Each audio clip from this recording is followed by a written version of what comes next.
allow the two children to handle the budget every year. It's okay. Off your mind. It's okay. She Off your mind. Off your yeah, like me. Chai!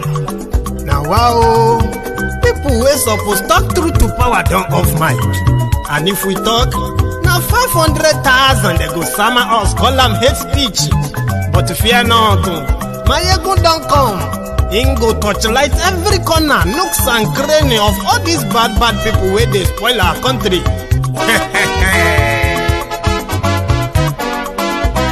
So my people make we laugh, oh, yo. My ego don't come, oh, yo. My people make we shout, oh, yo. My ego don't come, oh, yo.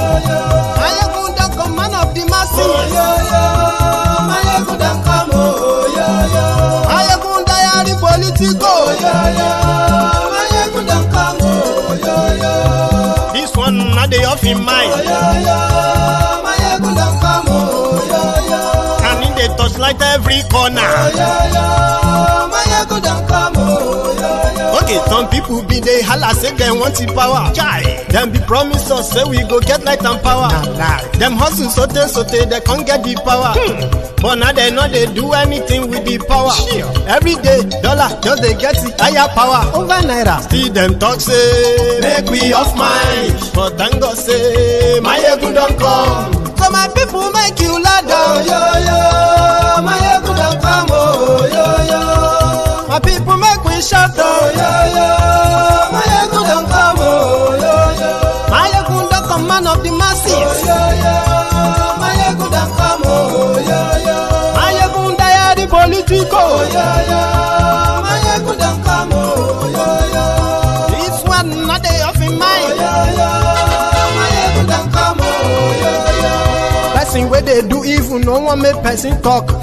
Them say that my yegun, that man too they talk. He too they talk. Say my yegun diary, he they hot like pepper. But every day then they take money in bulk. Woman picking, they the street they hawk. Still them talk say make we no talk. But thank God say my yegun don't come. So my people make you laugh, oh, yo. My yegun don't come, oh, yo.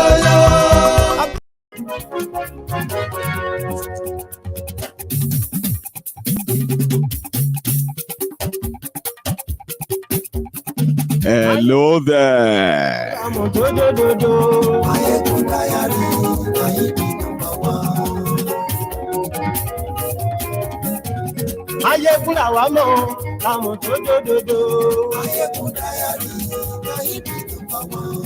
Good morning to you, good afternoon to you, and then a good evening to you from wherever you are watching from. This is Mayegun Live.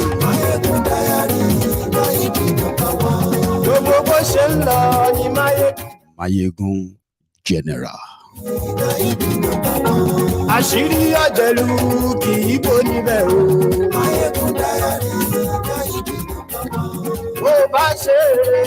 Thank you so much for joining me. Share this broadcast, invite your friends, invite your not so friendly friends, and tell them that Mayegun today, oh, Mayegun today.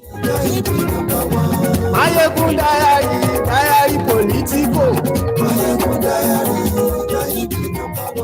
Godfatherism, kò sí lọ́rọ̀ Mayegun diary.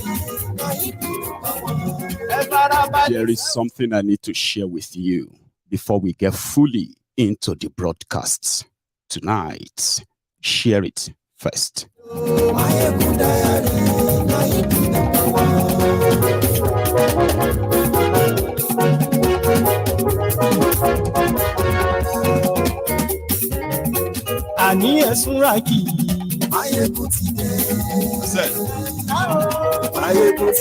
Thank you so much for joining me. Because we are starting late, that is why I'm going to cut it short. And I need to say this before we get fully into the program, okay? It is also going to be an open mic. But just to get you into it, I'm going to share a few things, happening out there with you, just to get you into it. But before we start all of that, number one, I want to say a big thank you to all of you especially my brethren on YouTube.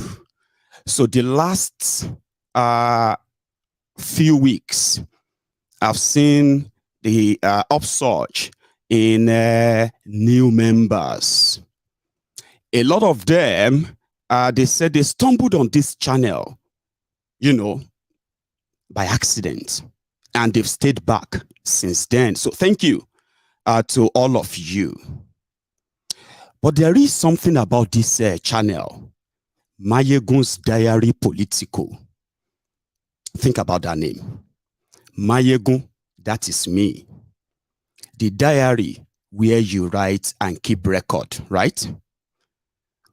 Politico, everything, politics. I do my best, right, to simplify the happenings in Nigeria in the simplest way that at least a novice would understand what's going on in Nigeria. You can call me an education channel on Nigeria politics. So personally, right, I despise everything that has to do with the establishment running Nigeria, which is whether PDP or APC, for years, trying to educate the citizens themselves of how much they have been complicit, enabler of whatever consequences or whatever hardship they are facing in the hands of their leaders. I have done this for years. But over time, I personally have my own political ideology. And what is that?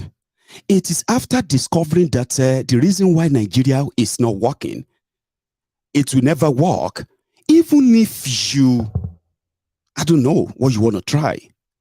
So we have demystified all of that here.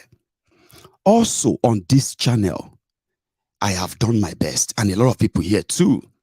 We have done our best to unlearn things that Nigeria actually conditioned us unknowingly to some of you, but intentionally by the system over the years, unlearning them and relearning new things that actually help to understand why Nigeria is not working.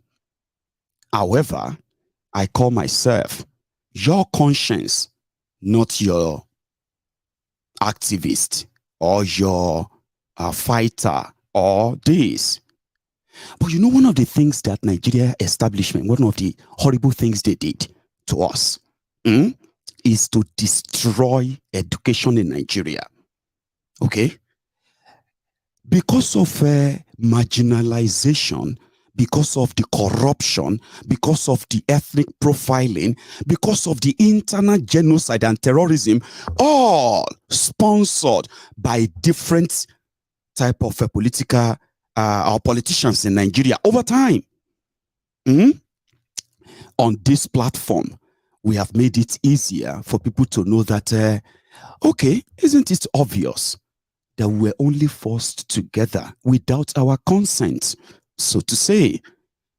However, those who are benefiting from that forceful marriage, they give no damn about religion, tribe, and every other thing they might have conditioned us to believe, including the hatred they have planted in us. So you have to unlearn them for you to be able to learn new things. So this platform spent years, I have spent years trying to make everyone from Nigeria to understand that the Igbo versus the tribal, the tribal supremacy battle between the victims of the rotten system in Nigeria is not to their own advantage.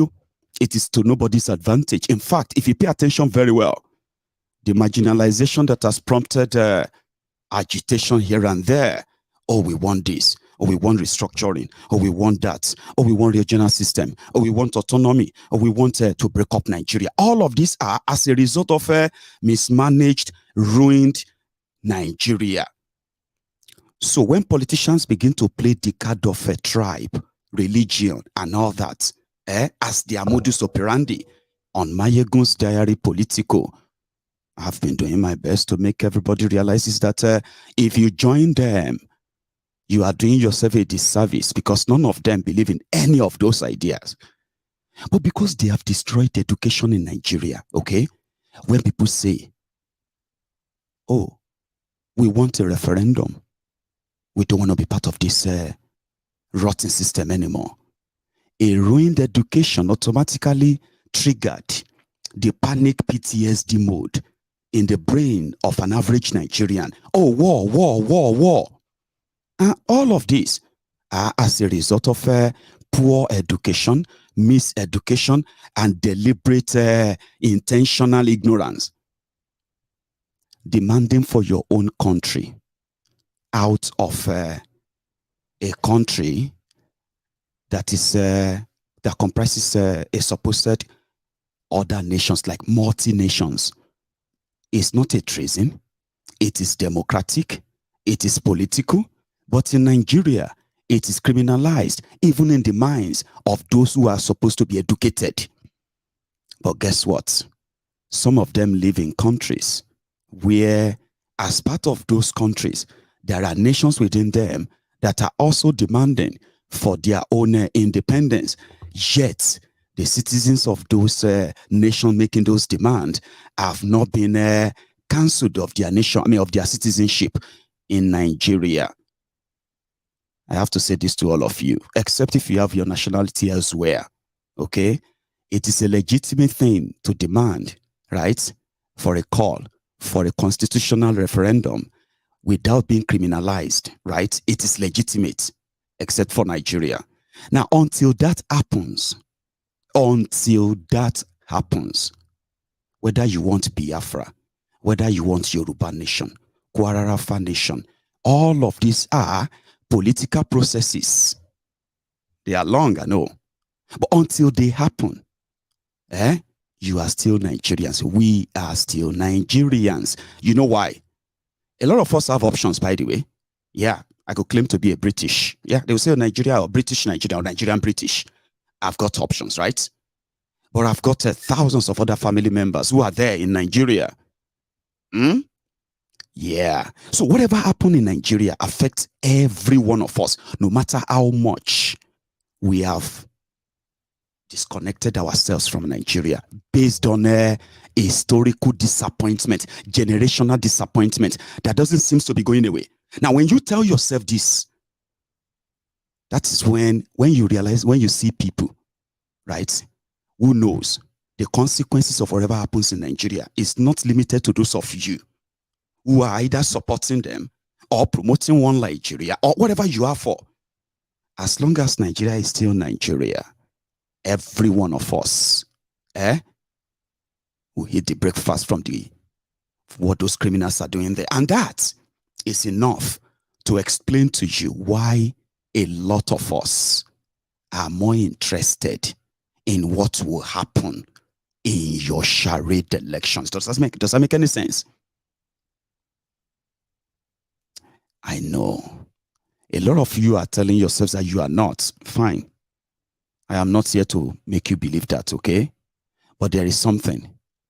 If you are not Nigerian and you are living in Nigeria right now, you are affected by the economy in Nigeria. You don't have your own money.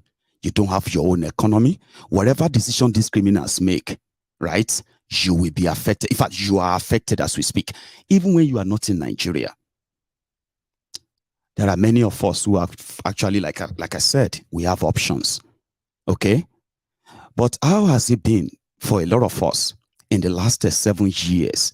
As Nigeria deteriorates, how has it been for you responding to the family emergencies and other emergencies that has also affected a lot of us outside Nigeria? That's what I'm trying to explain to you. Now, I am not asking you to believe this or not, okay? The reason why I have to make that explanation is this. I know personally that until you all agree, or we all agree, until we get to that point that we have to ask ourselves if we really want to be part of Nigeria or we don't want to be part of Nigeria. Until then, whatever happens in Nigeria is never going to bring any unity. is never going to bring any progress. Election won't solve it. And there are so many things that they might have told you. So on Mayegun's Diary Political, I don't force my idea on people, okay? What I have done is that I make them so easy for you to understand. Choose your poison. Choose your cause. Don't be a weatherman. Because you see, one thing about here is this, right? A lot of people come here. You know why? Because of what is going on in Nigeria. Is that not why you are here? If I ask you why are you always on Mayegun's Diary Political, what would you say? You want to know what is going on in Nigeria. Why? Because you know that somehow, whatever happens in that place, could actually directly or indirectly affect you. So if you join Mayegun's Diary Political in the last few months, okay, and then he actually made the point when they had doing the elections and all of that, right? Well, it just means that you are currently meeting the trending conversation and how much of this indeed affects us all, right? But generally on Mayegun's Diary Political, right, we don't just talk about the shortcomings and then the failures of all these criminals in government.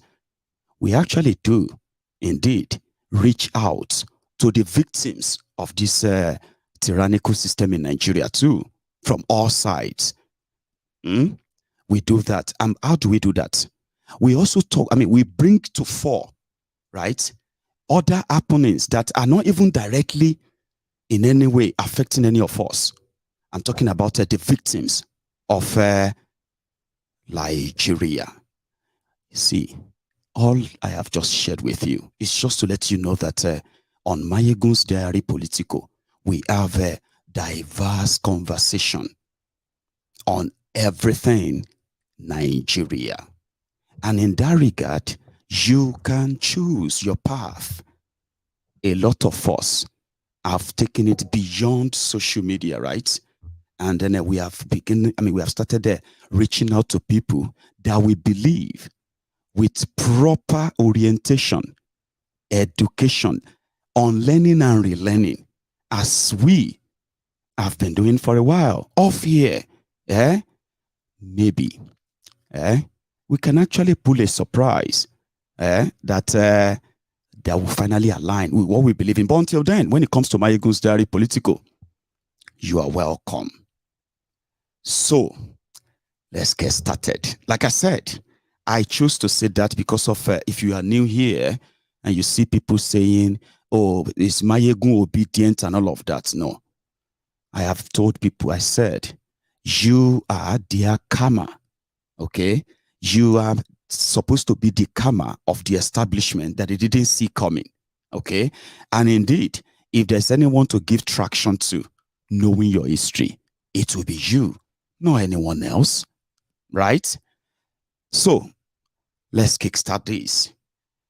8.7 million people have been declared to have elected Tinubu. But in all sincerity, let's just open up. In all sincerity, yeah, where are those 8.7 million people? Have you ever asked yourself? They are from 12 states and then 25% from 24 states. This is the first time in my life that a president-elect, even when people claim rigging, do you understand? Like rigging. You will still see some people celebrating, you know what I mean? I haven't seen that. What does that tell you? Okay, I'll tell you what I feel about that, right? It's been almost 2 weeks. Not even in Lagos, where Kolu comes from. Not in Borno, where Shetima comes from. Everywhere just went so quiet. And the only people that we have seen reacting the loudest have been the Obidients, then the articulators. Now, look at it this way. When you check the number released by INEC, their results, 8.7 million for APC, Tinubu. 6.9 million for Atiku.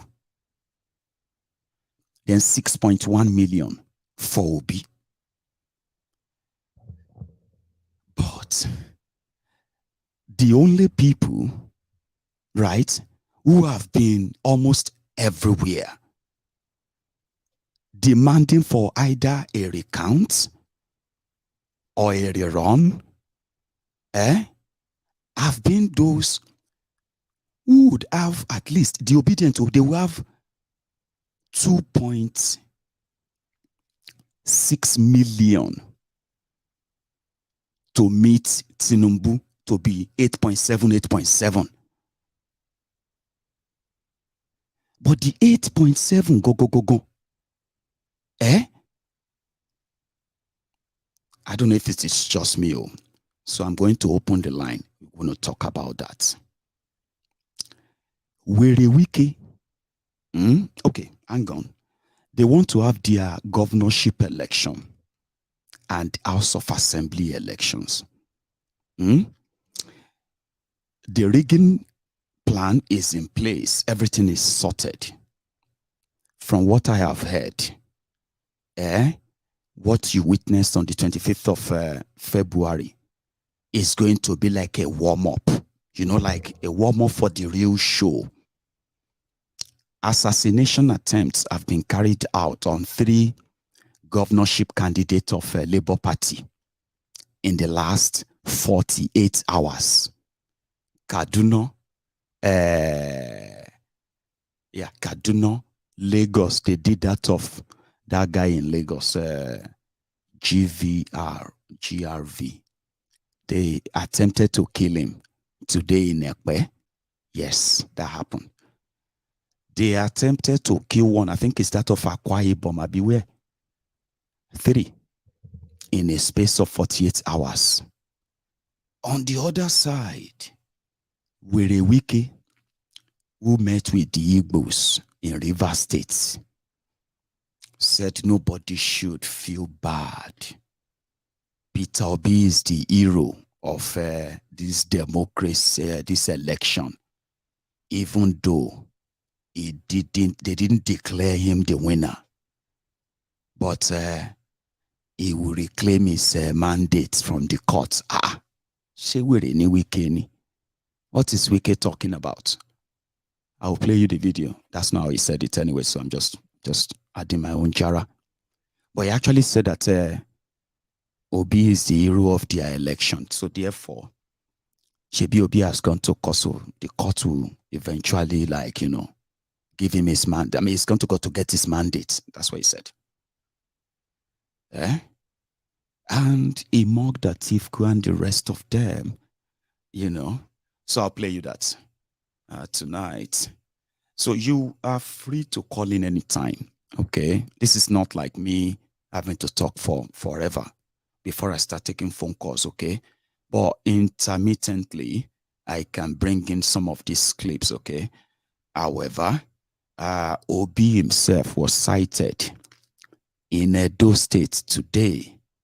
So when you want to call me, in fact, you will do me a favor if you are calling me from Nigeria, okay? So that people that will listen to you.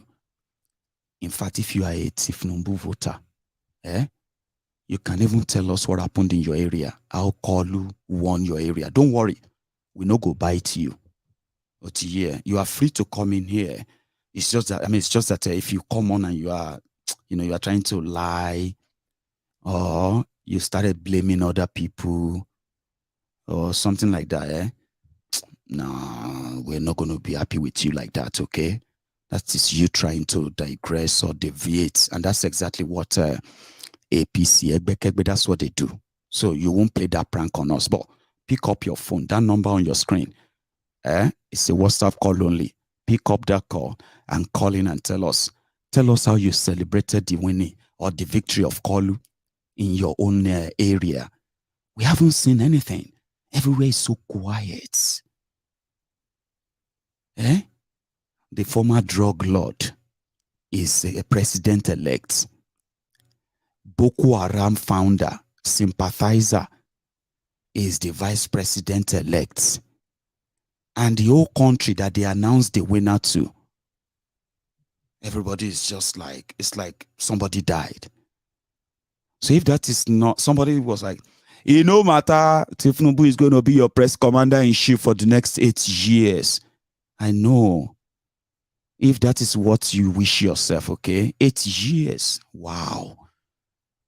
But imagine the way the whole place look like. Like, why is everywhere so like? So, Buhari, which is Buhari, said that the election that brings in Tinubu is final.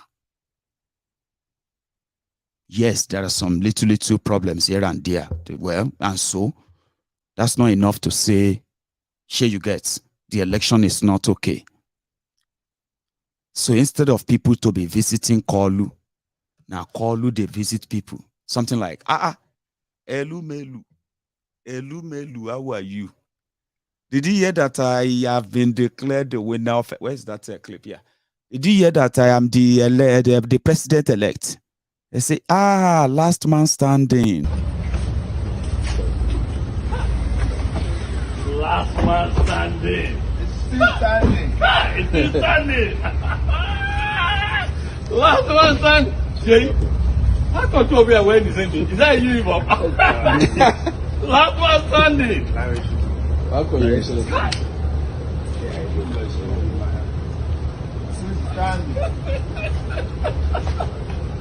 This man, 10 lives.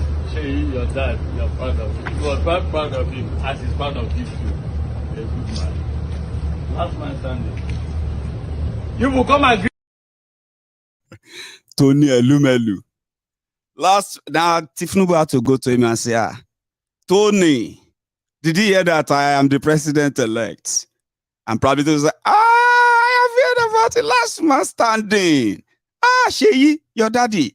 Last man standing. I told you. Let's give him that credit too. Sure you get. Tinubu single-handedly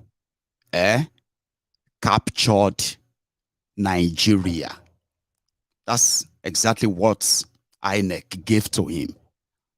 You might believe that everything that happened, fuel scarcity, naira scarcity, all these other things, that blah blah blah blah blah, they just used them to pretend that they were fighting and all of that stuff. I mean, I'm not going to ruin what you believe, okay? I just want you to know that Tinubu were that everything, and he said, whatever money cannot do, more money will do it. So he single-handedly paid for this thing. No wonder there are no jubilation, celebration, at least from the places they won. So that's giving people concern. Researchers are now like lost. They say, explain to Nigerians, please. Can you please explain to us what could have happened that somebody is declared winner with a margin of over 2 million votes, and yet the whole country is like they just lost a leader, somebody just died. The researchers are still unable to put all of this together. Sure you get. Anyway, apart from Tinubu, this or that, I'll show you just a few things around as well. Going to Edo, Agbo, and all these places. But I think we should first hear from the man who suddenly think Obi is hero. Then I'll take calls, okay? Like I said, I'll be taking calls, and it will be like, you say your mind, I'll take it in, have a conversation, take another calls, play another clip. That's what we're going to do tonight. Open mic, all right? Let's go to, where's this place again? Obiakpo. Now me put them back home. Not so. If every government, you don't say nobody will don't fight this federal government like me. Not so. But that time when they like me, we Otoku, Oyeshirike, strong man. Not so. Now they come one spoiling me one a day. I don't go tell them no be so now. Since let me tell you, when Obi came to campaign here, all of them, Nami provide everything. Nami provide everything. You get person who want to come campaign, I said agree. Agree? You come? And then they do what you me, I will tell you how much I will do. If I want to oppose Obi, you know, I can stand on the podium and say, I'd oppose Obi. No, so I talk him. You don't see where I castigate him one day. I don't know who I talk against. I don't know. I don't know. I had him. I run away.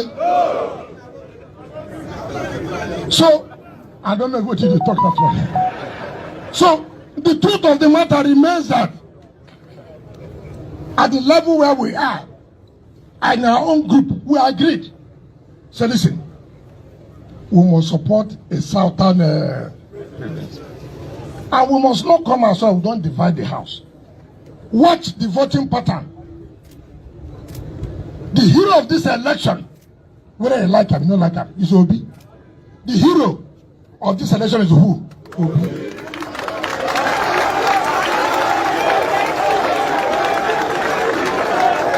Listen. I'm not saying, hold on. I'm not saying it to make you happy. Listen, are you hear me? I'm not saying it to make you happy. I'm saying the truth and nothing but the truth. He may not have been pronounced as the winner, no problem. The law will take its course.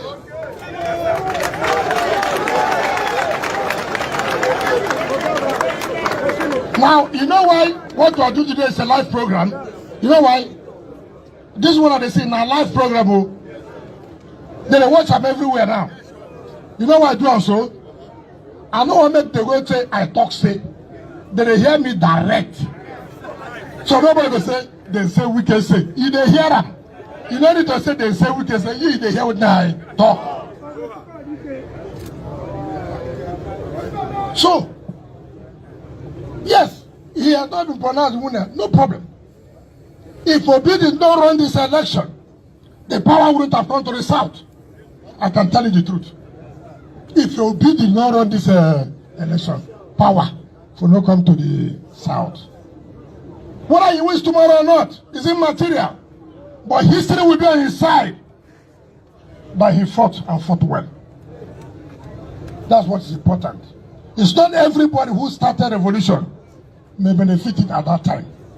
Right? If I want to play with you, I will say make power no concert. Make it go north. So that when they finish, I will say I want to run. Maybe so. No. I say no. It must not be me. It must not be me. But the point remains, nobody is a slave in his country. That comes it. Even if you're a slave, you can say, I'm not a slave again. Not so. Even as boy, when they run under you, time has come when you say, Oga, I don't serve, make I go. Not so. That's how life is. If you don't say you are there, nobody will know you are there. And now we are saying we are here, people know we are here. It is written now. As you take, finish. Others go take. That's why the principle of Yendeba is very key. So when people they go carry propaganda,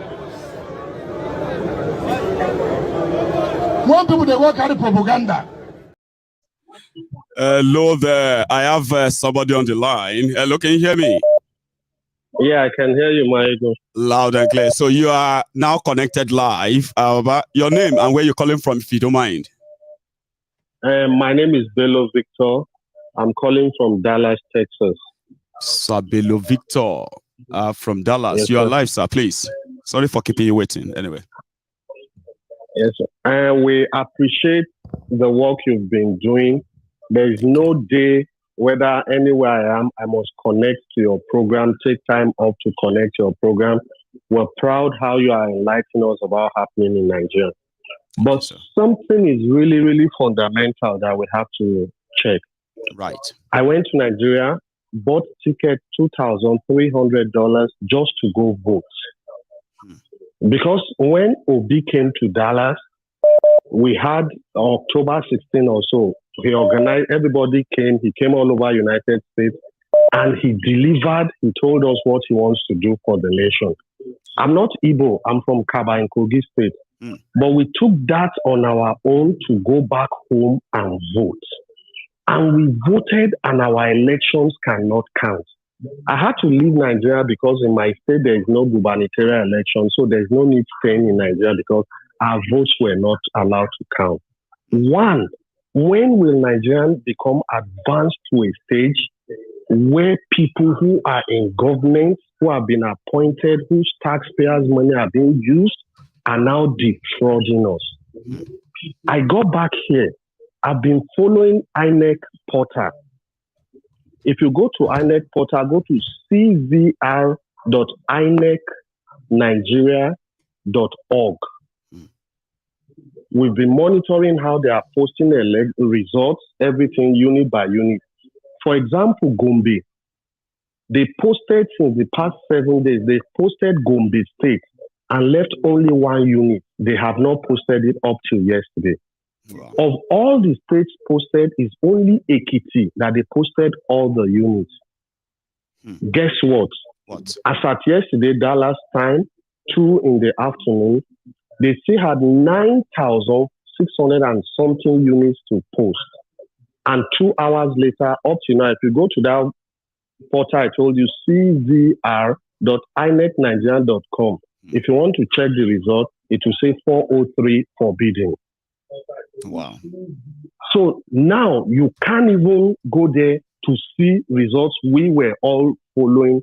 Please, we have to talk to people. It's not good going on the street, but it will get to it. I think you saw actually, it, right? It is true.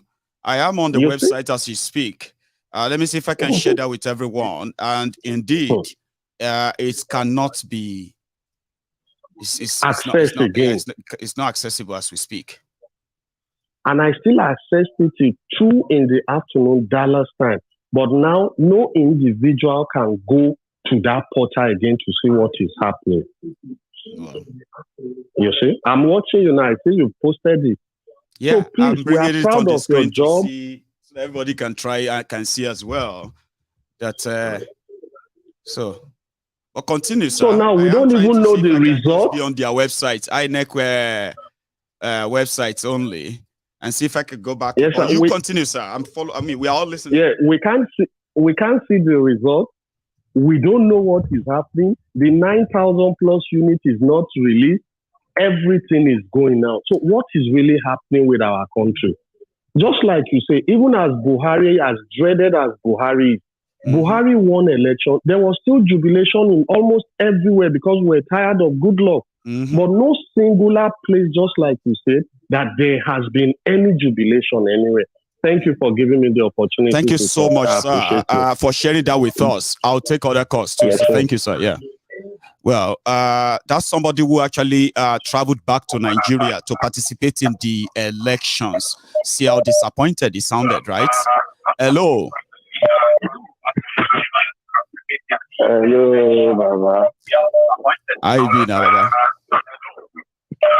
Good evening, my good general.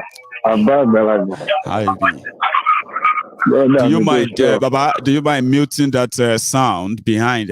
It's like sorry, I'm mute the laptop. Oh yeah. I don't mean that. Will I say it's better now? Baba, everybody can hear you. I could give you good evening to Agbeke and my children. First, now Agbeke, you go to every time. Now Agbeke, they always appreciate us. You know why, Baba? when man get peace of mind for house, now that time you go remember say one talk about Nigeria man. And then be consistent. When man no get peace of and be consistent. When man no get peace of mind for house, see how we be go no nule. So pé tó bá ṣe wọ́n bí iṣẹ́ gan-an, bàbá, ìrònú gan àti lọlé yẹn gan about ayé. Ṣégbà yẹn ló máa ronú pé ló máa rántí ọmọ oyè kí n ṣe program fáwọn èèyàn lálẹ́ yìí o. So I really appreciate Agbeke and your children. God bless her. For that. Thank you very for much. her to always tolerate you, to allow you to come out. We can't tell most of us which we don't know. And to come cure most of us mental illness. Not the only people in Nigeria get mental illness. Some days back, I did tell Princess, I say, Princess, sis, what can I tell you one secret? If my even know how many people in diaspora where in they use this program, they kill their mental health for them every evening. Instead, they go to look almost so. Àwọn tó láàrùn ọpọlọ gan pọ̀ ní diaspora tó fún yìí. So say something do with take place here. So don't be Nigeria alone. So thank you very much, Baba. I really appreciate it. Thanks so much for this. This birthday boy matter. First, Baba, I really for the first time now for your platform, I listened to the interview with the granddad. I think the one where you do sometimes, is it Tuesday or Wednesday? Right. This week. Baba, me, I challenge any politician for Nigeria. With that little interview of that guy, that Gbadebo, and his wife, with them, who you post, we are listening to, make any of them bring their son, where they use our money, send go school, make them come do debate with that boy. If any of them are not these their idiot professor with they in diaspora, where they use fake ID, they come on platform, they can't talk rubbish, make them bring any of their kids. Baba, they raised with that night, stolen money. With them raised with our stolen money. Baba, that night, before I say sleep, it was around after 11. That boy, that guy, I'm sorry to use boy, that guy, and then wife, we interview who you show. Baba, since that guy begin with the start for them, they listen to other interviews with them grandpa. Baba, somewhere anybody can we. I even believe that as Yorubas, that they should just take him up based on whatever he knows or he has to offer without having to throw him under the bus. That is not Yoruba. What kind of politics is that? This is the young, vibrant, intelligent Yoruba guy where all these evil politicians are supposed to take the proud of. Like, when they condemn him, then they use their bigotry in work na Igbo, in Mama na Igbo. Tell me any of them we no get Igbo traces, maybe through their wife or through their grandmother or through any of their family. Make them come out. Extended family, we don't get trace of Igbo. Because both we Yoruba and Igbo, now we get intermarriage power. You understand me? Hardly before you go, I don't say no day. You understand me? Say Yoruba person go marry Hausa, he do, but no plenty. But you see with this Yoruba men, Baba, make I speak this one in Yoruba. Ojuwa, gbogbo àwọn ọmọbìnrin Igbo yẹn ibẹ̀ lójúwa máa ń ràn mọ́. I tell you. You know what somebody said, You know what somebody said? When they are playing that Igbo versus Yoruba, this whole thing on social media and other, then one person now started Igbo girls thread on Twitter. Sure you get. Now on that thread, under that thread, right? All Igbos. If you are Igbo, just upload your fine pictures under it, okay? Omo, Yeah. come see our Yoruba brothers. So they were shouting, Igbos want to take Yoruba land. All I know is like, wait now. They're like, see, at this point, tribalism cannot divide us. At this point, oh. Then another person started. Another person started. Yoruba girls thread. Bros can't see the Igbo bros and all that under the whole thing. Like, my girlfriend, my former girlfriend, na Igbo. My best girlfriend in my life, na Igbo. I mean, so na Yoruba. My best, this and that. At that point, they started saying, see, this tribalism, nobody can divide us. I was like, look at them. See everybody. Politics makes you say horrible things against yourself. But in reality, you know, this is not us. Go on. But make we face the fact and the reality. In a family, this thing no fit divide us. But make I give you my own short story. My mother-in-law na Igbo. Right. I moved from Sweden because I tell you, we've been living together for the past 8 years. I don't move from here. When my wife gave back to my son, I know they here. I did Sweden. So I do some trucks and some of my spare parts go Nigeria. So I found out I see I buy more okay. Oja go be so one here. Make I go sort that thing out. I just go Nigeria. I did Nigeria want to give back. Inside my son British passport. My son, Obina dey there. My mother-in-law give him Obina. And he inside in birth certificate, they inside in British Parliament. My wife's younger brother is a medical doctor. Me, I know they call him that Ayodapo. When father give her. My father-in-law is a Yoruba. Now that Uche, when mama give her, we are taking more. Now they call her. So tomorrow, somebody like that, if you go to Nigeria and you come contest, you come to tell me, say, your mama and Igbo, Uche dey inside your birth certificate. You see Uche there. So because of that. That's the horrible politics they are playing. Because by so doing, by keeping us apart, they can keep power and keep oppressing us now. And one thing I want to make my Nigerian people know is election go come, it will go. It go go. You know, I mean, these people then go use all these their normal evil ways to divide us. At the end of the day, Igbo man who they live for Yoruba man, they go still they pay in rent, they live there. Igbo man who rent shop for Yoruba man house. They go see to me, we Yoruba for that same Lagos where then they use their bigotry. Then we tell you, I prefer Igbo to rent my shop or my house, my property to Igbo. Today, Baba, you know, when people see on social media, when people are saying, I'll go somewhere and I'll see people saying that, they are experienced in the hands of Yoruba and Ghana. So they'll say, please, sorry. So they'll say they are experienced in the hands of Yoruba landlord. Yoruba landlord will tell them that they don't give their houses to Igbos. Well, you just need to listen to other Yorubas that, with what is their own experience in the hand of Lagos landlord. They will say they prefer to give their house to Igbos because they pay well, they pay better. So which means if you are going to be banking on one, if you want to actually be honest, when you hear one side, you hear the other, you will actually see the, what do you call it? The bias of every one of them based on how they are affected, Abi. But don't bring that into politics and think you are doing any part of them any favor. Where you now make them realize that, hey, run for this one, oh. This one wants to kill you. But when the election is over, you will leave them at their own mercy, on their own.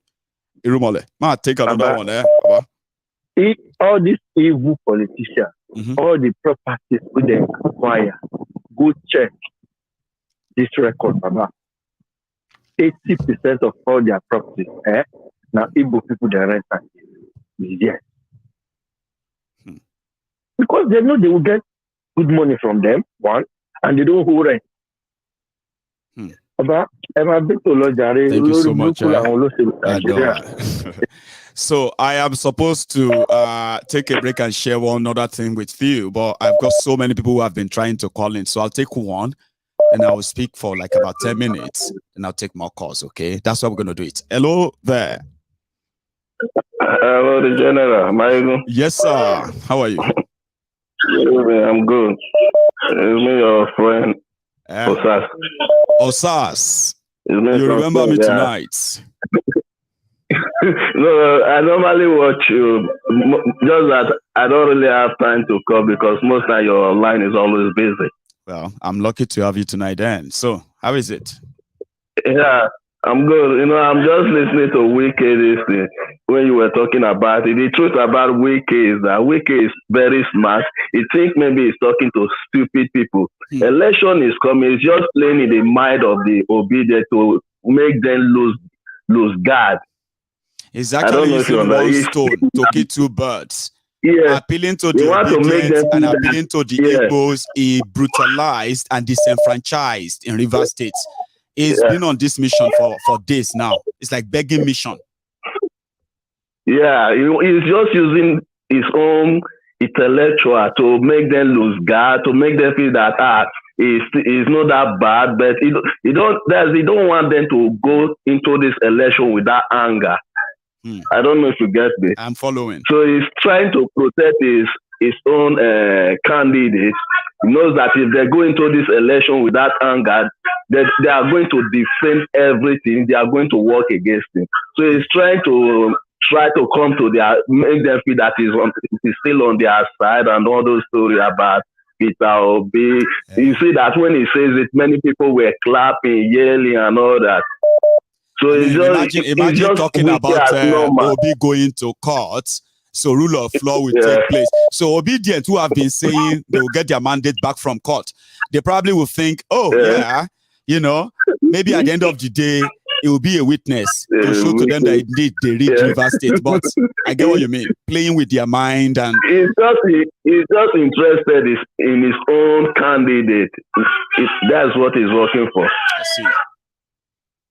He's just playing the mad game. Maybe he thought maybe those ones are stupid. The truth is that even when many people are talking about this obedience, is just like some all these what are they called, these Igbo people that is doing all this Biafra and other people that is talking about. At times I'll say these people think maybe this obedience. Osas, do you know? Yeah. Maybe you don't, or maybe you do, right? What I'm about to say now. Do you know that there is a deliberate, coordinated propaganda to make Peter Obi look like Igbo candidates, and at the same time to make Labour Party look like Igbo Party? But guess what? They are not looking at Kwakwanso. Yeah, they are not looking at Kwakwanso as a Northern Party. Go on. All of them are trying to play that card, even Kwakwanso and all that. But Obi, in the other end, Obi is not playing an ethnic or religion card. He's playing the card of passion and love for his people. Right. So that's what he's using to win the heart of everyone. They thought maybe he's winning. No, everybody is keying into his passion, into his heart. How did he defeat them in Abuja then? If it's about the Igbos, right? How did he win election for them in Kaduna?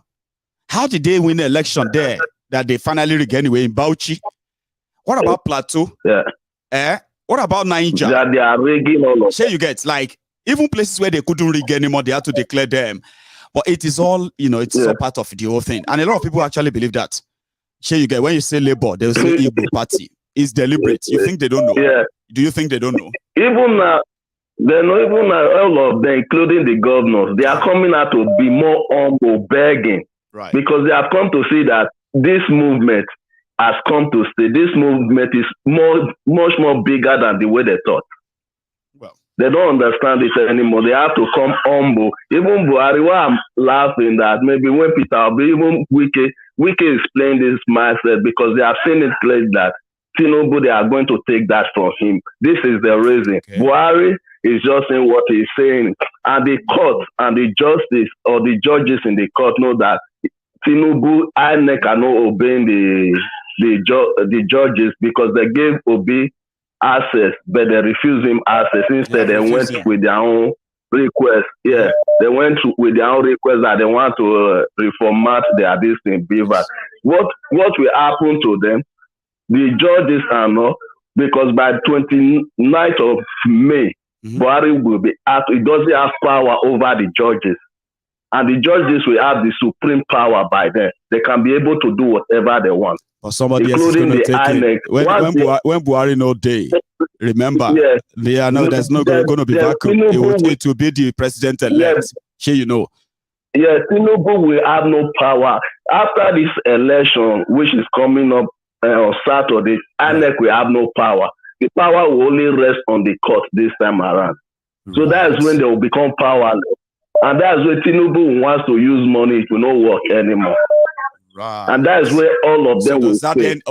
Does that kind of explain why, despite him being declared winner, nobody is celebrating? Yeah, he's threatening. Yeah, no, but you can see openly in the church, different places, everybody is rejecting him. Even in northern Nigeria, where some of them openly support Muslim ticket because it was what they have to do. They are not celebrating as well. Yeah. Like I don't see any celebration.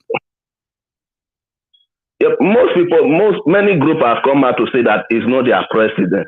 He's the president of INEC. He's the president of APC. All of them, everybody, apart from the APC, every other group are rejecting it. So if you say that Tinubu have come to that part that, you know, when somebody will want to brag, you say, do you know who I am? Yeah. He wants the person. He wants to remind the person. Yeah. Do you know me? Hi. Yes. I am the president. So that's what is happening to Tinubu.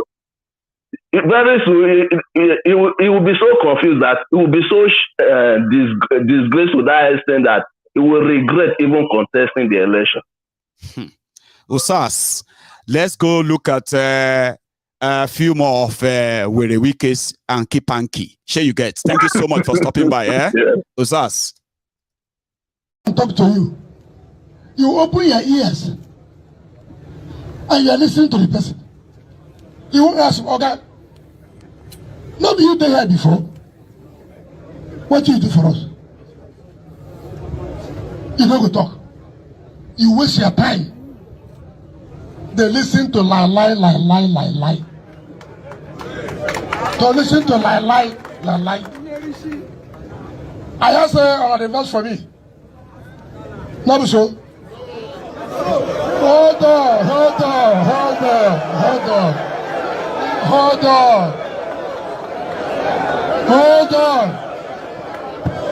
You know why? Hold on.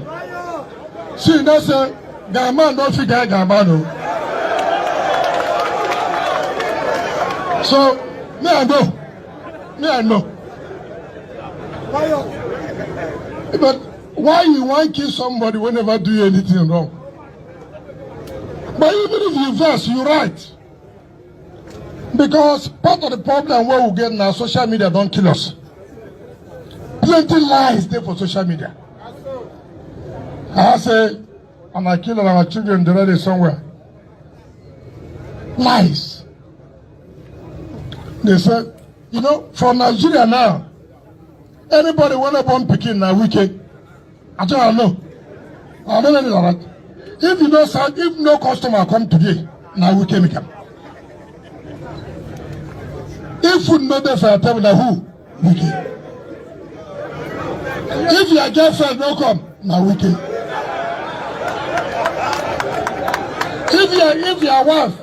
If your wife strike you, now who? Now we can.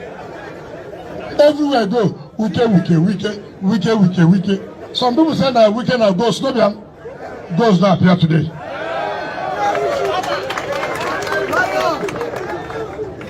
I will tell ourselves the truth. That one where the man will talk say in there with PDP just that time. Which PDP that one? I know them for that one that time. I know them for that one. Watching I did now Southern presidency. Now watching I did. The other one, no talk that country next time we'll say they for PDP for that one. I know them for that one there. Yes, if you're there for labor, you are right. Do you understand me? because na Southern presidency. Anybody who vote for Southern presidency, now they are why they. Now they are why they. That is why all of you, and I don't know the principle of Yendeba.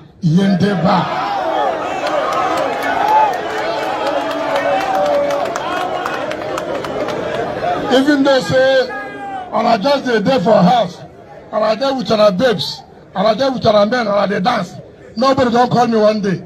Okay, this one where you wax, take this one. Nobody. But when you go your wife die, when you go house, madam, Yendeba. So now me just they think, they wax. You just they enjoy it without no one. Now copy that what I do. But it is for everybody to understand the fact that all I have stood for with my colleagues is that power must shift to the south. I say so, I owe no apologies to anybody. It's not about parties, it's about unity of Nigeria. And the only way Nigeria can be united, for all of us to see ourselves as one, that God has brought all of us together in this country, is Yendeba.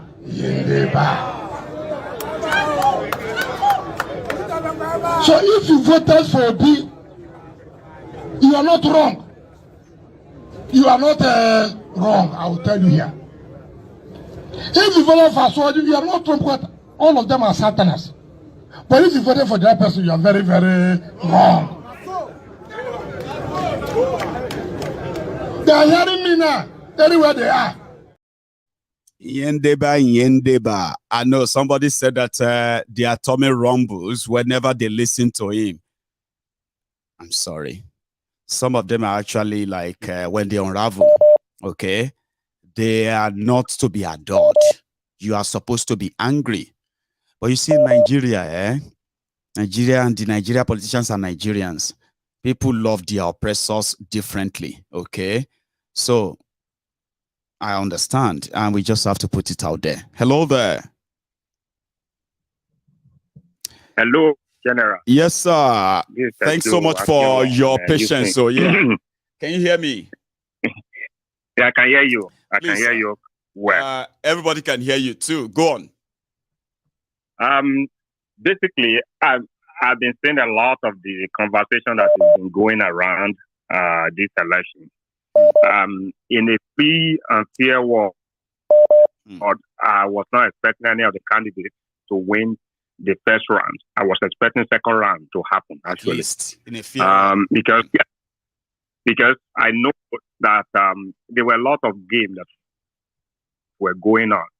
I know that in all Nigerian elections, there's always rigging, everybody thumbprints and all these things they do. And it tends to happen. Hello, can you hear? Loud and clear, sir, please. Hello. Hello. Oh, the connection is I can hear you loud and clear, sir. Hello. Okay. I don't know what happened. Oh, can you hear me? Hello, sir. The number is on your screen. Oh, can you hear me? Oh, no. Sorry. So I don't know what happened with the connection. So I have somebody else on the line. So, yeah. The number is on your screen. Look at that. Look at that thing scrolling on your screen, eh? Yeah, you will see the number there. It is WhatsApp call only. Okay. Hello there. Yes, good evening. Good evening. Can you hear me? Loud and clear, Baba. How are you? Fine. No, it's fine. It's fine from Gabon. Oh, it's fine. Where are you calling from, if I may ask? Is that all right?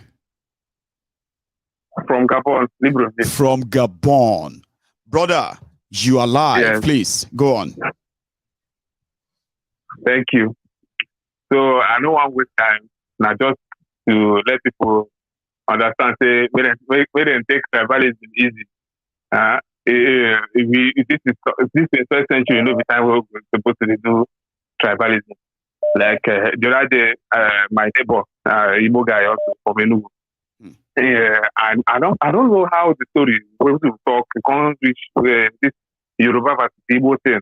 Now you can tell me, hey, see, I don't talk that, that's what Yoruba will be, this and that, blah blah blah blah blah. Then how you find things like then kind of say they like to betray somebody. I was like, no, why they talk like this? Even you at this your age, no people talk like this. You can tell me, hey, you don't see Awolowo, this and that, blah blah. I can't say, forget about that thing. It's all politics.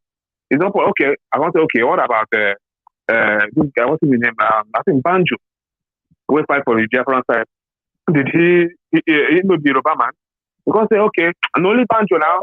Don't really one person. I can say, okay, what about Pajui? Now you can say, you don't know what he will talk again because he talk saying only one person. Now I can remind him of another person again. Now I say, no, this Yoruba versus Igbo thing. Stop it. Now the thing where it is the crux of the problem of Nigeria. It is. The day where Yoruba and Igbo then go just say no more tribalism, that country will change for the better. I mean, it's so deeper. It's so deeper. See, outside southern Nigeria, or let me say outside the eastern part of Nigeria, a lot of people just believe that everyone in eastern part of Nigeria, including Niger Delta and all of them, everyone is Igbo. Do you know the tribalism that we are talking about, right? Especially tribe versus tribe, or the I don't know if I can call him Ijo, their own feeling towards the Igbos. But all of these are coming up during elections, okay? Let me play you a video, right? Listen to this, just for 1 second. This one is not even like from Yoruba to Igbo. This is meant to be from the same region. But there are people, politicians, that are, the way I look at them, they are not like up to 50 years, which means some of them were even born after the whole Civil War stuff, right? And in 50 years after they were born, they are propagating the stories that they are fed, even within the supposed, Eastern region. Listen to this one briefly. With a verse for this matter, on Saturday, make we go vote Ikara because they're not going to see us again. PDP, now we want.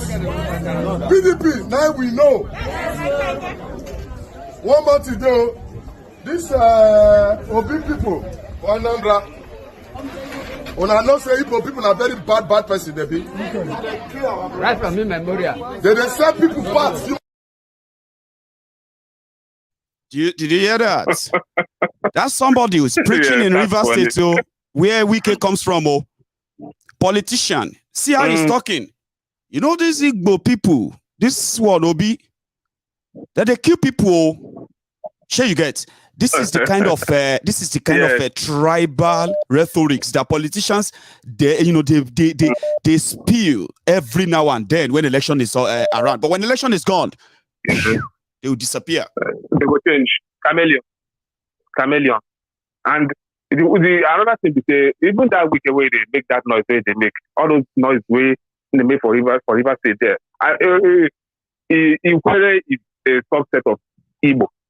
Kind of like in Igbo, like have Ungwa. You have I think Ohopi or something. I've forgotten exactly.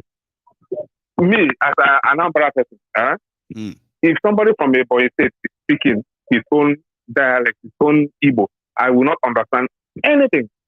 It will be like he's speaking a totally foreign language. Yes, somebody from a body state. In fact, I was walking down with a guy. I think he was from Ohopi or something. Ohopi is not their state. Somebody called him on the phone. I was speaking. They were talking. I was like, "What is this?" After the call, I then asked him, "What's this language?" Because I knew him. His name is Chidi. I know him as an Igbo man. I'm like, "What kind of language is this?" He's laughing. Like, "What do you mean?" He told me, "Do you understand what I was saying?" I said, "No." I said, "No, he's speaking." Then I told him I didn't understand anything. So if somebody from Ukraine comes and says to me, "Oh, no, I'm not Igbo," it's just politics. It's just politics. Thank you so much Thanks for sharing that, Baba. Thank you so much. Thanks a lot. I'll take another one. Remember, you can chip in your own view You can pick from what somebody just said. You can tell us something new entirely. It is an open mic night, okay? You can even react to what I am talking about as well, or something else as well. Hello.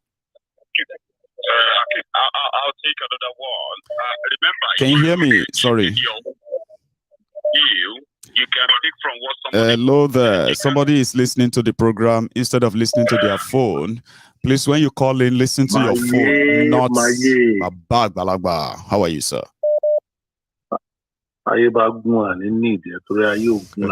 Kábíyèsí o, bàbá o.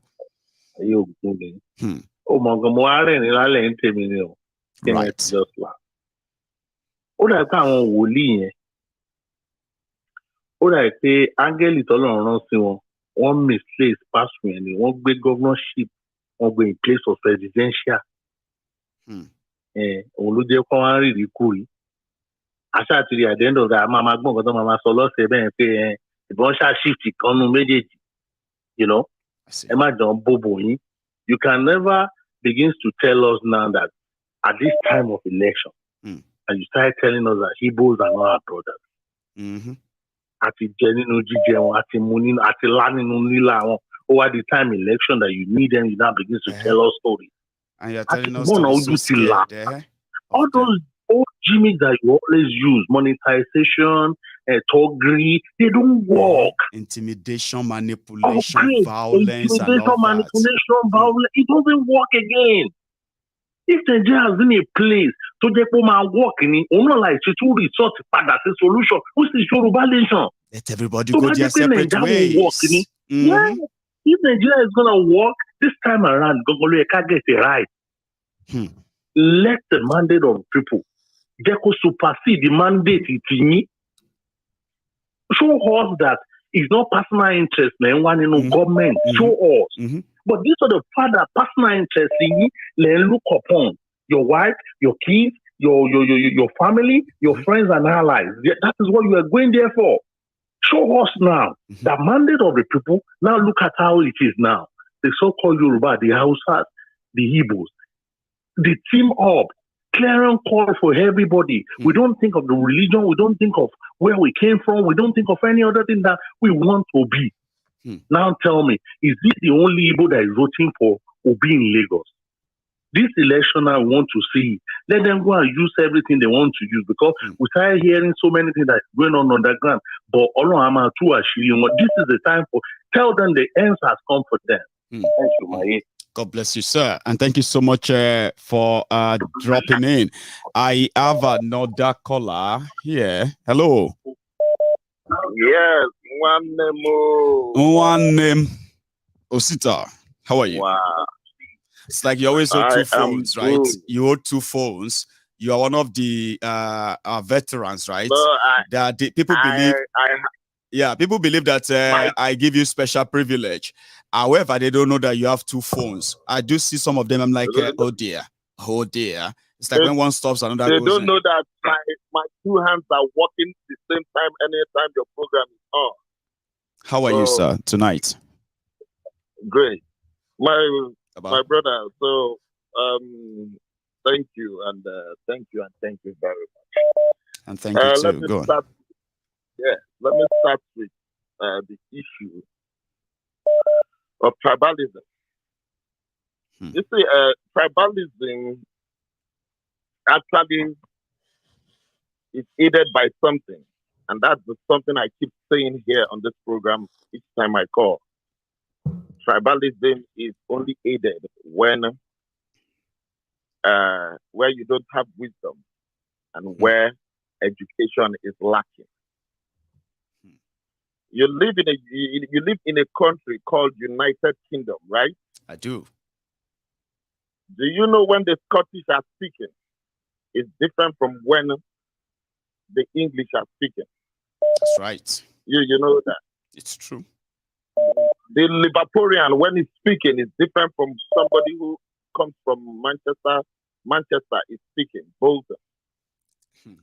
100%. And here in the UK is where you can ask, sorry, where are you from? But if you are from outside the UK, you just believe that they are all British. They speak English. No. Thank you very Yes, we do speak English here, but we speak English with our accents. And with accent, you can tell where somebody comes from. And it's so different. So, somebody will speak to you, we won't even hear what they are saying. If people from Liverpool speak to you, you may not hear what they are saying at all. And it's English. At all. Yeah. So, what am I trying to say? But you will not hear them start mumbling and say, this person is from Liverpool, this person is from Scotland, this person is from... You will not hear them do that. It is because of they have quality. Yes, it's because they have quality education that brings everybody together. But because that education is lacking in our place. If they tell you that something that was used in 1960, between 60 and 70, sorry to cut you short, Osita, right? Somebody just dropped it on me there that, I mentioned Liverpool. I didn't mention Glasgow, right? Our language is also kind of different too, right? But you can't call our own English. For example, if you call Ed in Scotland, I mean, here in Glasgow, we call it a heat. We don't call it Ed. So they say heat. So you call a house home. We call it a hame. So you call your children kids. We call them wains. You call your female girls, you call them girls and all of that. We call them lassies here. So, and we can put all of this together in words that if a proper Glaswegian is talking, you'll be completely lost. So somebody knows that. But Osita, it's true. Go on, talking about language and tongues. Go on. So this is the cause of our problem because of they took away education from us. Because by now we should have been more civilized than what we are right now. These were cards that was played in the 60s and the 70s. Now they have brought back that card again. The reason they could bring it back is because they know vast majority of the people don't have education. So when you look at the faces, the physique of the people who are doing this, it is virtually one kind of people.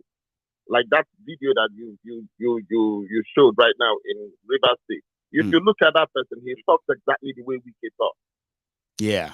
You know, the Ikwere people, I have said this thing before, Ikwere people, if you go and look at their history, they came from Imo State, Ikwere, where I come from. The Ijaw nation that they are talking about today, the king that they have there, I know you must have read about it in social studies, King Jaja of Opobo.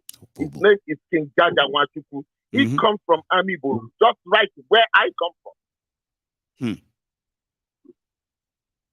So, I do not know why people will come and say, oh, the Igbo people. Meanwhile, you are Igbo.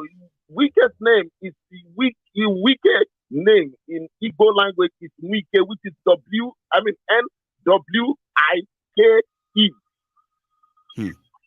That is the name. That is the spelling of his name. But they changed it to Wike. The W-I-K-E. Wike. That's what they changed it to. In where they come from, when you go to Port Harcourt, most of the villages there, they are called Rumu. Aru-M-U. But in Igbo language, they changed it. They put Aru-M-U. But in Igbo language, it is called Umu, which is U-M-U. That Umu is like when Yoruba say Omo. That is where they got all these things from. And some people will come and refuse their ancestral, even in America here, people try to understand where their roots come from.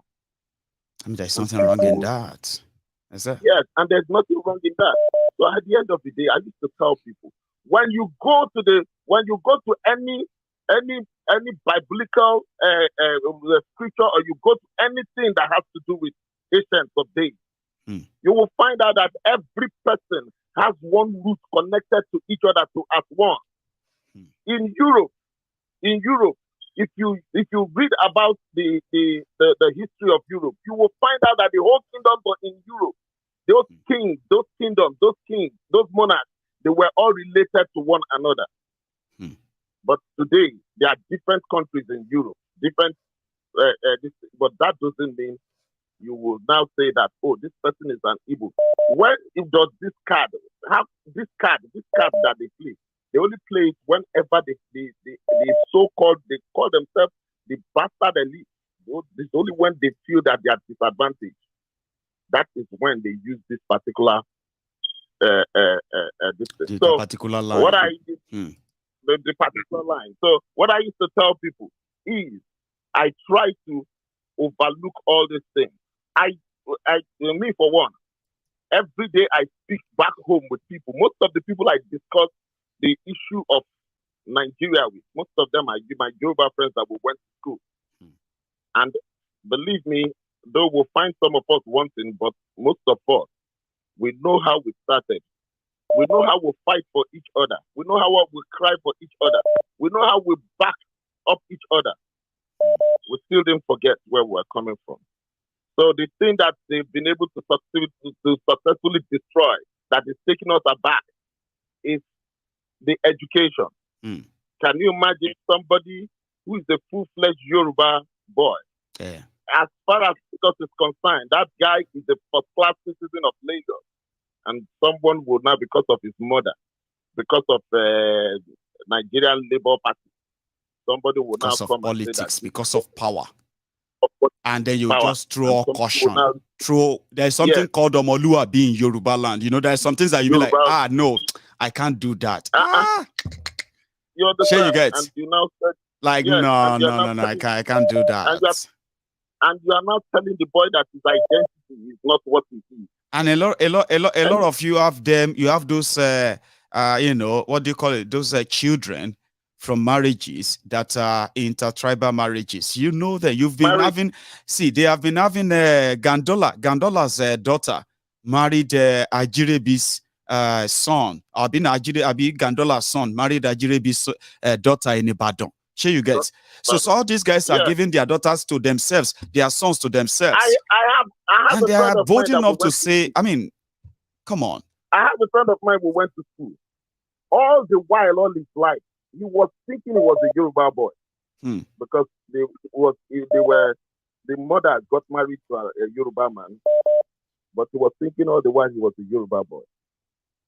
But the time they started having family issues, this boy decided that, so we were one of the people that through the team, we were tracing, we were doing many things to find out.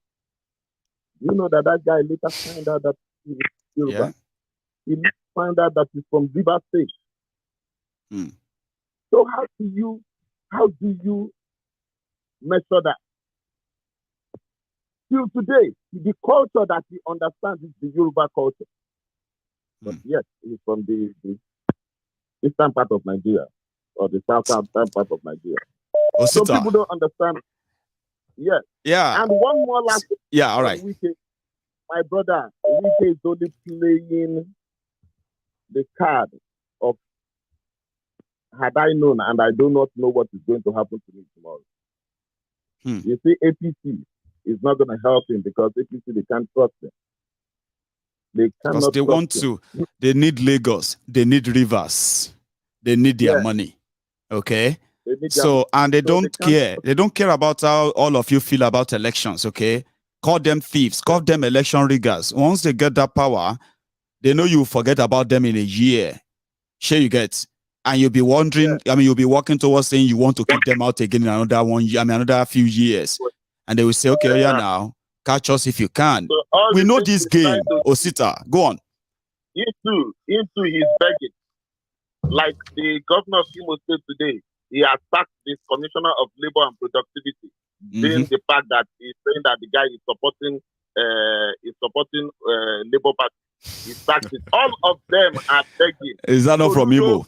Osita, let me quickly take another detour to one of where the weakest drama, especially where he said he was drinking 40-year-old whiskey when Atiku was doing Unzogbu for Abuja. Osita, thanks so much for calling in, by the way, right? So let's go to that Port Harcourt. I mean, well, to Wike. What is in us is greater than what is in them. As a protesting, I just sat down and took 140 years whiskey. I called some of my friends. I said, "Boy, sit down. I sit down. Open 40 years." And then I put television. See how you ready, Martin? All you are saying. They have become a labor union. They have become a students' union. All we are saying. Chai. You are saying what? What I say? You have taken over the role of students' union. Aluta continue. That is what the party has called. Aluta continue. Really? Hello? Really wiki. Hello there. Sorry. How are you? I'm very fine. I'm doing very good, my ego. I'm a first-time caller on your program. Oh, thank you so much for taking our time. And you are calling from where, Baba, if you don't mind? I'm actually calling from US. I live in USA. Beautiful. Atlanta, Georgia, precisely. Classic, sir. So you are live. Everybody can hear you, please. Go on. Yes. The problem of Nigeria has started from the origin of Nigeria, from its very foundation, from its very root. This tribalism that is going on, you know, I was listening to the other caller. It's not just about education, because I've had a childhood friend who, you know, I know him so well. So we all grew up together. And I was shocked when all these political issues started. And he called me up and started telling me, all these Igbo people, you people, I mean, this is someone who is educated. You know, it's not like he didn't go to school. But I was shocked that he would even, you know, play into all this drama that is going on in Nigeria. Baba, that really got to people. You know something, right? People are not thinking. Later, a lot of people are beginning to like have a think that, this thing doesn't make any sense, Sha. Like, how can somebody just make me think like this? But a lot of people have been fed with that lies, and educated people, sir. Not even just educated people who are living in Nigeria. Those who have now mixed up with other races, other nationalities from across the world.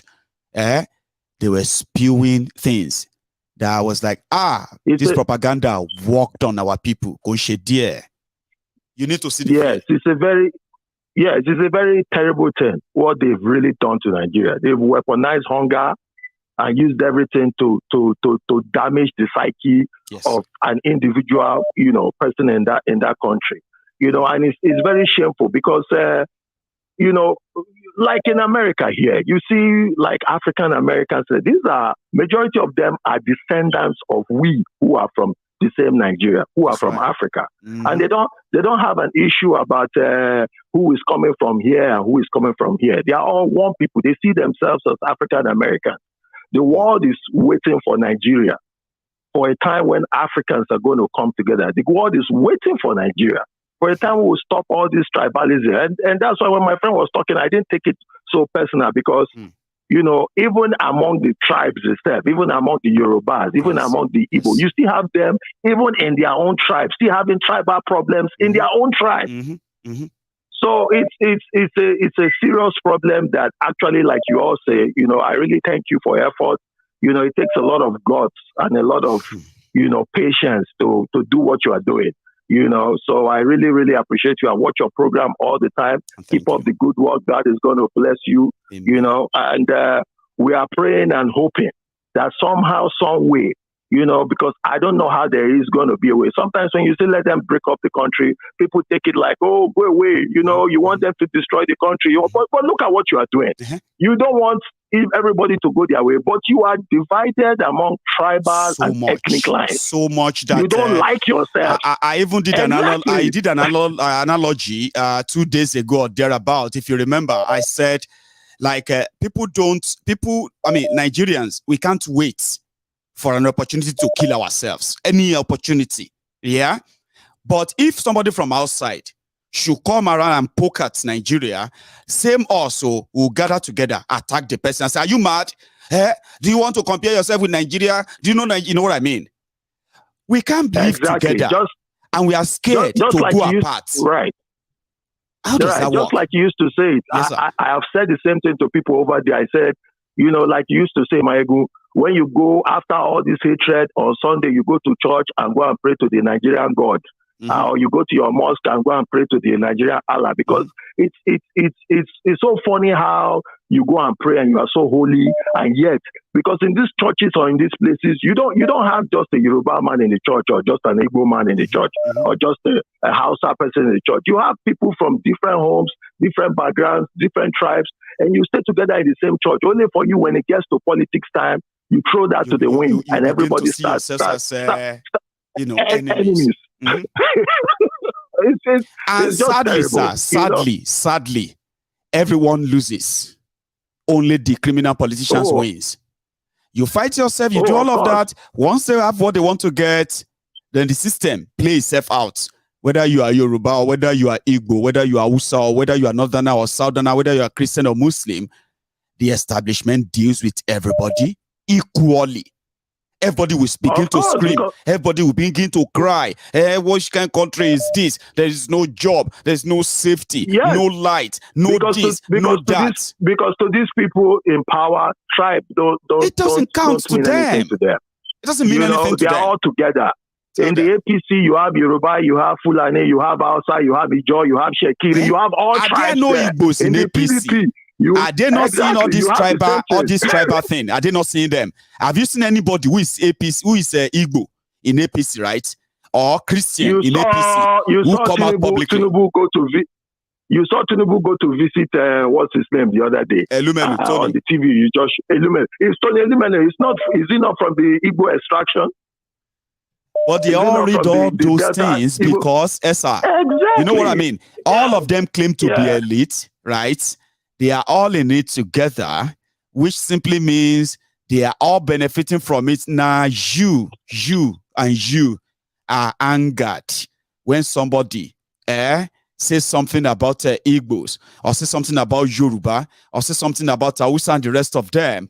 While you are busy tearing yourselves apart, they click glasses to say, congratulations, last man standing. The power is with you now. What's in it for us? It's always business as usual for them. And that's why I'm praying. I don't know how it's going to happen, but you know, every time I hear you say, let this country, everybody needs to go a separate way, people think it's actually about destroying the country.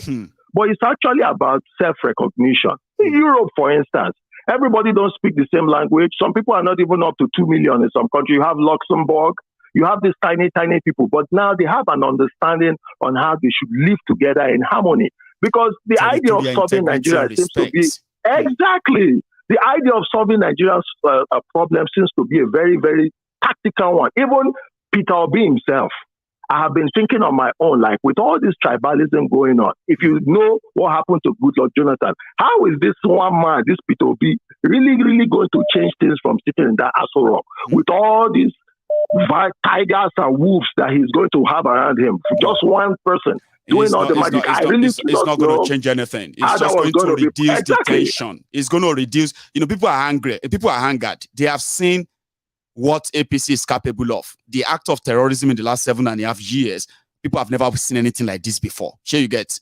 So, however, people just believe that with somebody like him, temporarily, but with what we know, the type of preparation and war they were ready for to burn Nigeria in 2015, then you shouldn't expect any unity or whatever. Well, go on. Nigeria is so divided. I even see Peter Obi getting there is going to increase more tension, because Nigeria, they have another serious religious problem when you move away from the ethnic. It's just Michael, let me give other callers chance to talk, because Nigeria's issue is something you can talk from now to next year, and you just keep on saying it. The problem is just too serious. It is. I just wanted to call. Thank you for all you're doing. Thank you for enlightening people. You're doing a great job. Thank you. I really appreciate you, and God bless your family. And you Thank too. you so much. Thank you very much for chipping in that as well. I'll take one call, and I'll take you to another segment tonight. Just to add to this conversation, okay? Not just Wiki and all that, okay? In fact, Wiki is inclusive as well. So yeah, hello there. How are you? I'm fine. I do. I just join midway. So I just make I It's an open mic. See, it's an open mic convo, right? Part of the convo is that even though some of us know why, okay, but we are still wondering, like 8.7 million, okay, are those declared to have voted for Tinubu. Now, it's been over 2 weeks, Baba, right? The whole country seems like the president just died or something just happened. Like, if those who scored less, according to INEC, are making more noise and loud of rigging, cheating, where are those 8.7 million? She won't celebrating it. I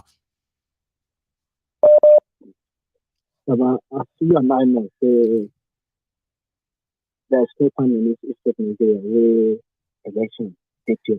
I know. You might need to help me a little bit increase that voice. Okay. It seems to be a little bit down. I don't know if hello? Yeah, go on. I think that's better. Is it better? It is now, but okay. Go on. Yeah. So you and I know saying this of Nigeria. Say there's no election. Yeah, that is still. So even though when the British was there, they began. Yeah, they were the one that put out the league. To be honest with you, I don't even care about the election. I don't even care about anything because I know if Obi wins, that's it. If Tinubu wins, that's it. But what I want to comment on is the issue of this what we call tribalism that is going on in tribalism, which is relatively racism as well. Go on, Baba. Racism. Well, we can't call it racism. Well, we come from the same race, Abi, so it won't be racism, Abi. Tribalism then, or racism. Go on. Yeah. So now, in my own opinion, right, the problem is not that we hate each other, because if you look among us, we marry each other, we do business with each other. Yes. Yeah. At least if you see one evil person doing business with you, it's not a problem. The problem is Nigeria. It's not because say people get bad or outside get bad or get bad. It's the system. Now, the location between, let's say, Cameroon and Nigeria, they get border. That's right. For people where they Nigeria border, they hate people with the Cameroon, even though they are in the same location. So as you dance in Nigeria like this, that hate. And the reason is because of the politics. So maybe we wait each other. No. It's like you have a plane with 3 captains. But you must only go 2. And one captain, they stand up say, if I won't fly now. So there will be a bit of problem within it. And until we look at the fundamental issues, this thing will keep happening. I've been hearing this tribal issues since I was born. I'm going to 40. Yeah. If Tinubu finishes, right? If he finish, I'll be 48. Then 48. If another person come there, the thing will still happen again. So the problem is not because Hausa is Igbo or Igbo is Hausa. It is a political issue. And we cannot solve political issues with emotions. So everything that's going on right now comes through emotions. And it can go, we have to be careful not for you not to go over. But not to say Igbo does not hate Yoruba. And it's obvious anyway. When it comes to politics, we need to find a good solution. And this to make it for people that believe in to one Nigerian list. You cannot want one Nigerian list, but you cannot want one Nigeria, and at the same time and be you want autonomy of a particular part at the same time. Yeah. So you cannot want one Nigeria at the same time. You want without any proper setting. You want unity. It's not possible. Igbo, Yoruba, Hausa are the largest ethnic group in Africa. I keep saying this. We are the largest ethnic single group in Africa, and there is no continent in the world where the three largest ethnic groups are met in one country. There's none. You know, before I used to be a believer in Pan-Africanism. So I believe Africa should come together. But I've realized that it's possible. It's not. It's not. And there's no continent. When you come to Europe today, Europe is not united. When you go to Asia, Asia is not united. If you go to South America is not united. When you go to North America, they are not united. So why do we think Africa needs to be united together? You know, we have to work on our political issues, not on just emotions. What do you want? We need to sit at the round table. Because it is 21st century, all these separate issues are going on. But I understand perfectly that it's gonna keep happening until we solve the issue the fundamental issue that why do we want one Nigeria? Why do we need people to be in this union? Why do we want people to be in this union? Like everybody should be called into the table and decide if they still want to be part of discuss. This union, you know. I was reading because for me, I love reading random stuff about how countries are formed. Right. I was reading about Norway the other day. Norway is an homogeneous country. Yeah, by definition, by political definition, homogeneous. They are homogeneous. There are 5 million people. I think they've got about they've got one ethnic group which is called Sami. Sami population is only less than 90,000 or 5 million. My Baba, these people have their own parliament. The people that are less than 100,000, they have their own parliament. They decide for their own thing. Because that's what autonomy does. Once you're autonomous. You know what I mean? See, Baba, thank you so much. Make her just take extra more in order to add to this again. Okay, so thank you so much for taking our time. Okay, I appreciate that. However, guys, right? There is even more from where that comes from. So this is a particular one from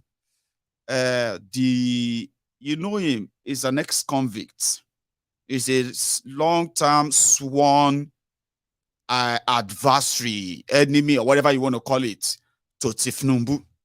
And that is Bode George. Still talking about elections. And in fact, he said if Tinubu become president of Nigeria, he's going to leave Nigeria. There are so many people who said they will leave Nigeria, by the way. Okay. But for Bode George, he has something to say about the elections. Arise TV or Arise News owns this clip. The credit is theirs. Now, the chairman of the INEC came up and said there was an hitch, some hitch, that disrupted the electronic transfer of results. An hitch in a digital system? Absolutely shambolic and laughable. I thought, if I was not an engineer, I probably would buy into it. And I said to myself, I want to forgive him because Prof is an expert in history. And he went to the best schools in this country. University of Ahmadu Bello, and then went to Oxford and Cambridge. What else would you want? If he was working for a private company on the D-Day and the HR, the system you are presenting to the stakeholders and the shareholders, he would have been fired. the worst part of it, because I've asked this question before, who is the man in charge of the IT? We have now discovered that he was, first of all, a commissioner in Lagos State, commissioner of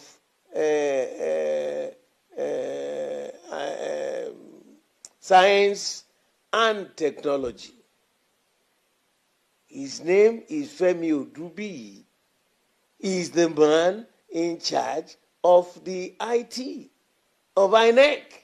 How did he become commissioner in Lagos? Who put him there? And then who put him in the INEC? Now, if Prof. Yakubu had concluded that there was some hitch, why is that man still there? Look, we are toying with the future of this country.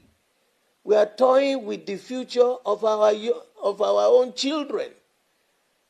Somebody was there on the D-Day and the H hour. In the military, he would have been executed for such misbehavior. And now... in the military. He's a former military guy, Bode George. And he is also the former chairman of a Nigerian Port Authority, NPA. So he was found guilty of stealing from NPA, Nigerian Port Authority, when he was their chairman. So EFCC prosecuted him. They traced some money to him. But he said, right, it was all persecution by Obasanjo and Tinubu. That Tinubu swore that he will send him and make him, Bode George, an ex-convict. And Bode George indeed got sentenced for that crime. And he got sent to jail. And he spent some time in jail. And so, then he came out.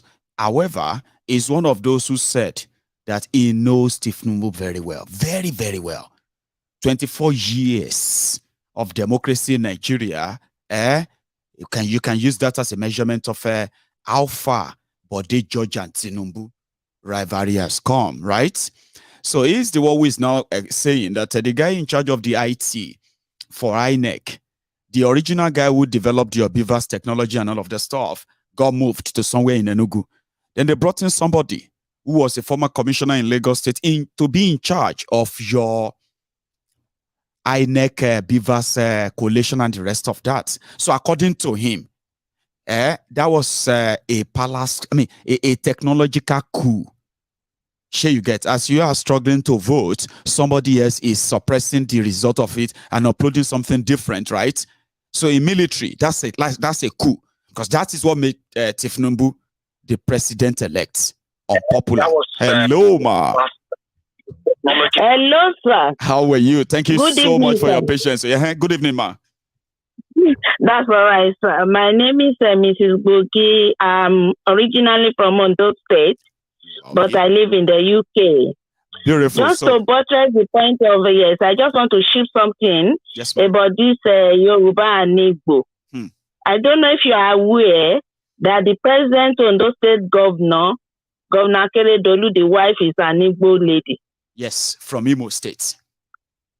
Yes, and he has ruled Ondo State now for 8 years, going to 8 years, but there was no problem. That's right. So I'm just thinking that where is this coming from Lagos? Even in Lagos, I lived there for 25 years before coming to this country. And this Badebo of a boy, in fact, I don't know, I just love him, even without knowing him face to face, just because of the interview. I will send you an audio after the program, and you will hear what a lady from Lagos was saying. Somebody sent it to me today. I was into tears that how will a woman be talking like this? That every Igbo in Lagos, they are going to die if they dare vote for Gbadebo. Though she voted for Obi, but for Badebo. So you don't know they are going to take Lagos from us. But how can anybody go to Imo or to Anambra State to say he's going to be a governor as a Yoruba man? I was like, so this question of saying maybe they are not educated is even the educated ones that are even worse. They are the more tribalistic. It is bad. Have you seen those ones who are abroad too? Those ones who can easily claim racism. They don't like black. These people don't like us. But look, have you seen what they are sending on social media as well? On WhatsApp everywhere? Yes, I do. People abroad though. Yes, I do. I do. Sir, by the time I send you this audio, you will be surprised and shocked. I've never seen a thing like that in my life of hearing it, even from a man.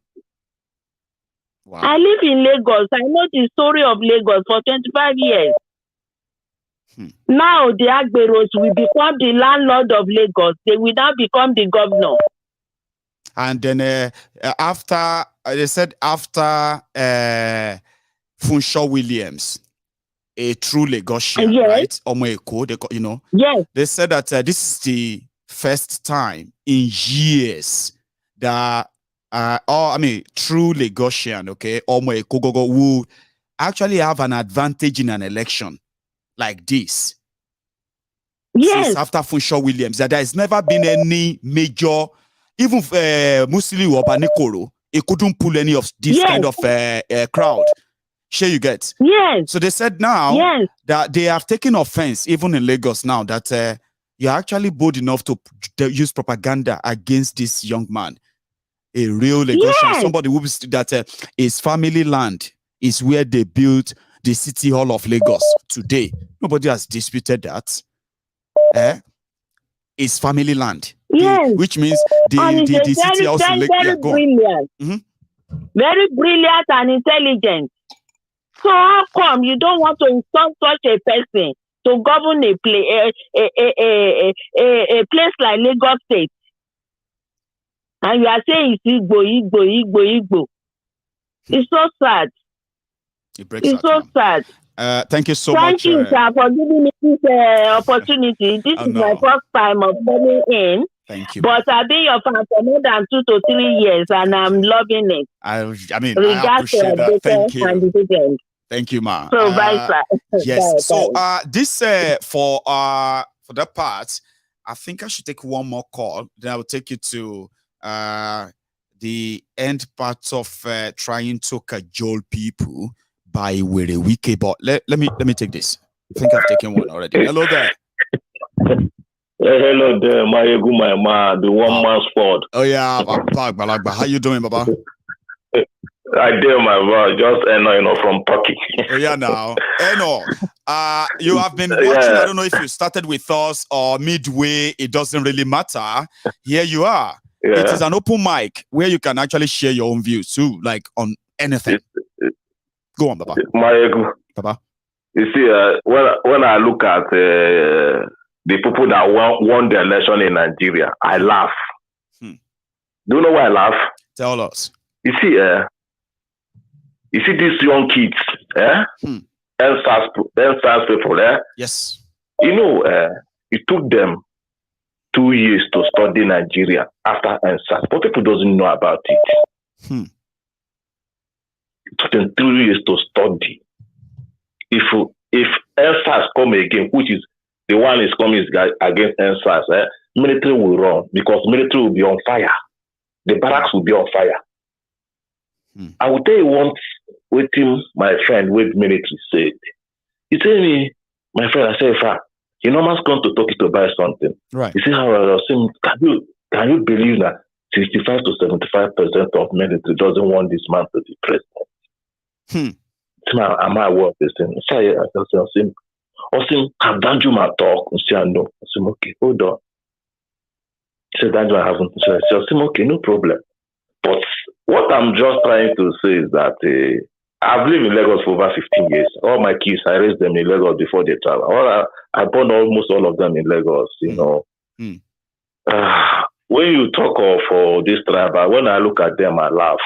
So you get. I laugh. I started laughing at them. We are living abroad. And whatever will come, we say we are Nigeria, we are one. Yeah. But me, I always say let's divide Nigeria into 6 or 7.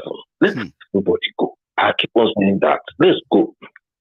But they don't want. But one day it will come. Let me come to Bodo George. What Bodo George said. Please. It took. You see, Tinubu, they are not intelligent, and I keep on telling them they are wise, but they are not intelligent. It took them 12 hours to rig election. 12 hours to rig the election. If I'm not making a mistake, 12 hours. I want you to say that again, though. Enoch, say it again.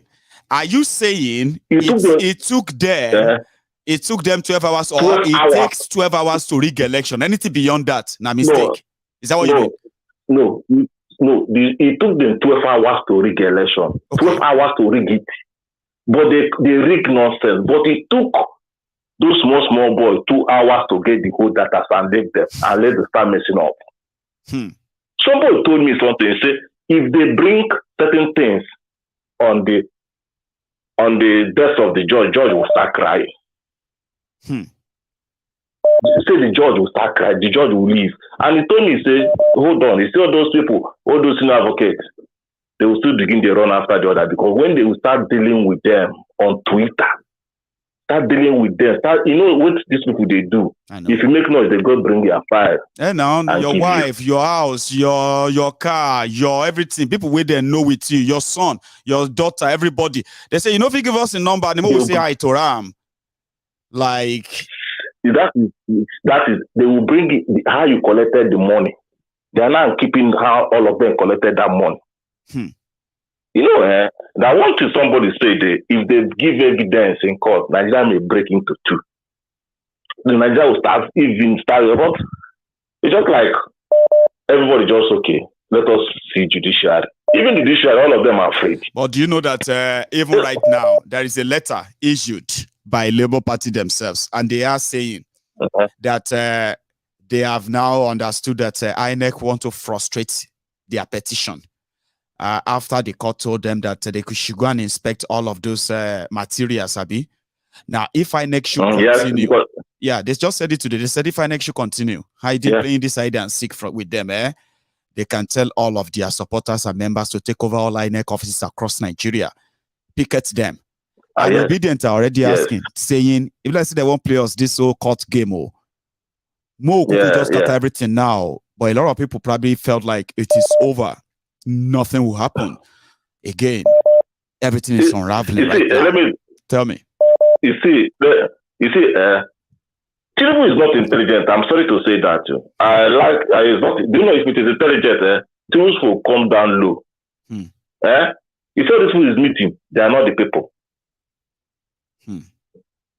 You see all these people is meeting, they are not the people. It's those people that they call themselves obedient. That's people you go and convince back. But they don't want to listen to him anyway. Those boys are not ready to listen to anybody. They are ready to die. If somebody can commit suicide because of the result, that will take the extent they have gone. Did you hear about a young man that committed suicide? Yes, in Jos, 19 years boy. In Jos. That will take the extent. See, brother, may I go show them a little bit, because Obi was cited there in Agbo, he was cited there in Edo, he was cited in Anambra, Enugu. I followed few. Okay, let me use that as a mid-break. Then I'll take your calls, Baba. Thank you. Okay, bye. Take care, bye. I appreciate you, Baba. So here, I've seen in sorry, this one is Enugu. I think it's Enugu, where people are being threatened by PDP for voting for Labour. They said they will kill anybody if they have to kill people to make sure that PDP wins Abia. Remember now, these Labour people, these Obidients, they are the ones who retired their current governor. Abia, I'm sorry. How did that just disappear in my head? Anyway, their current governor. What's his name again? What's that his name? He wanted to go to the Senate. Buru. Is that Buruburu? Why do I keep mixing them all together? Well, it doesn't really matter, right? Ogwani, God bless you guys. Ogwani, now this Obidient retire amo.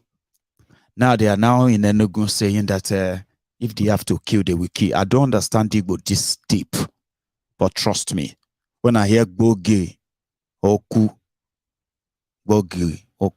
in a sentence, now die, I mean.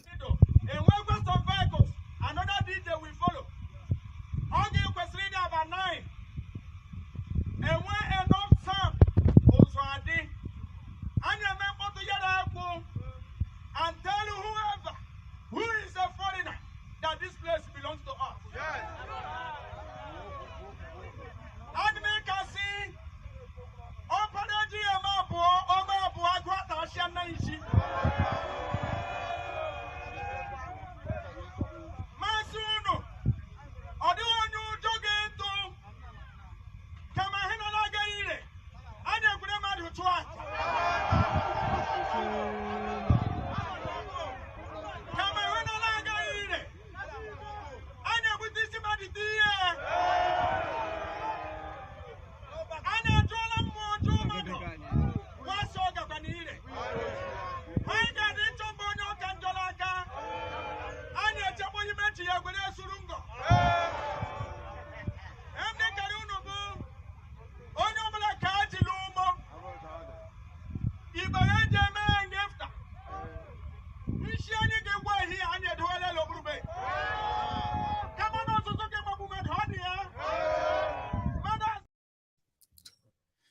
Somebody says it's actually Abia. It's not Enugu. Yeah, I kept talking about Abia.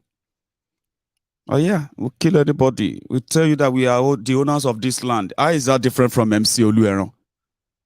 And the rest of the Arugun, Akoti later, Alapama Shishe Agberos of Lagos.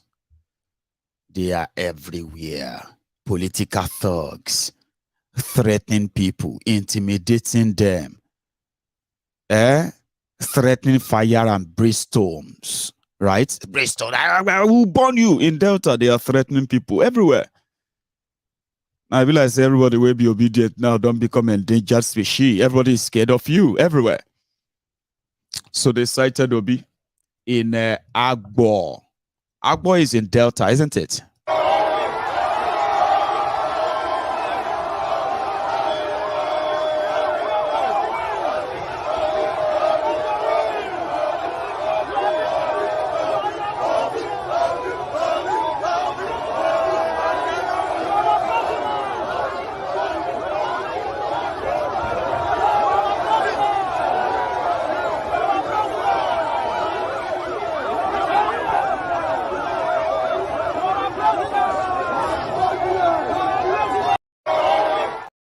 So our boy is in Delta, yeah? It was also spotted in Edo. I'll show you.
they said there is this special, this special bond between the Edo people and then obedient movements and all that.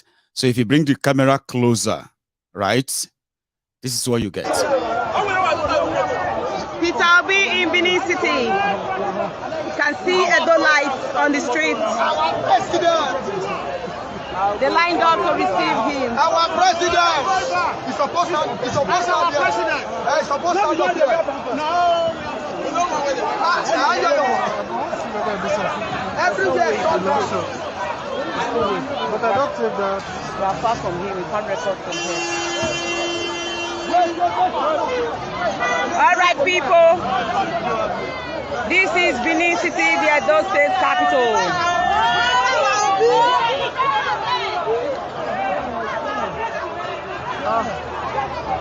Okay, you are a bit closer now. Madam, press down. Everywhere shut down. Yeah. Or the one they are actually like running. Obi. I think it's also in Benin. Maybe this one. The only president that can shut down this state. The original president. Original president. Yes.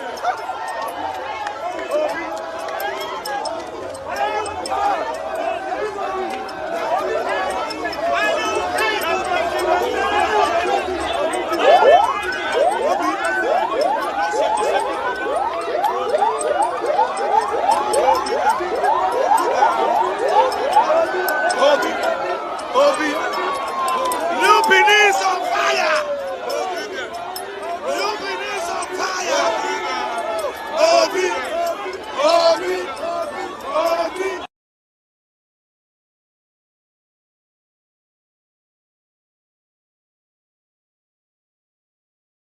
Right. So that's how those are the few ones I found on the streets. Okay, what's going on out there? But I'm still gonna go back to Wiki because I've got something from him where he was now toasting the Igbos as well. Okay, I've got a caller. Let's take this. Hello there. General. Yes, sir. The general. Hello. Swallow.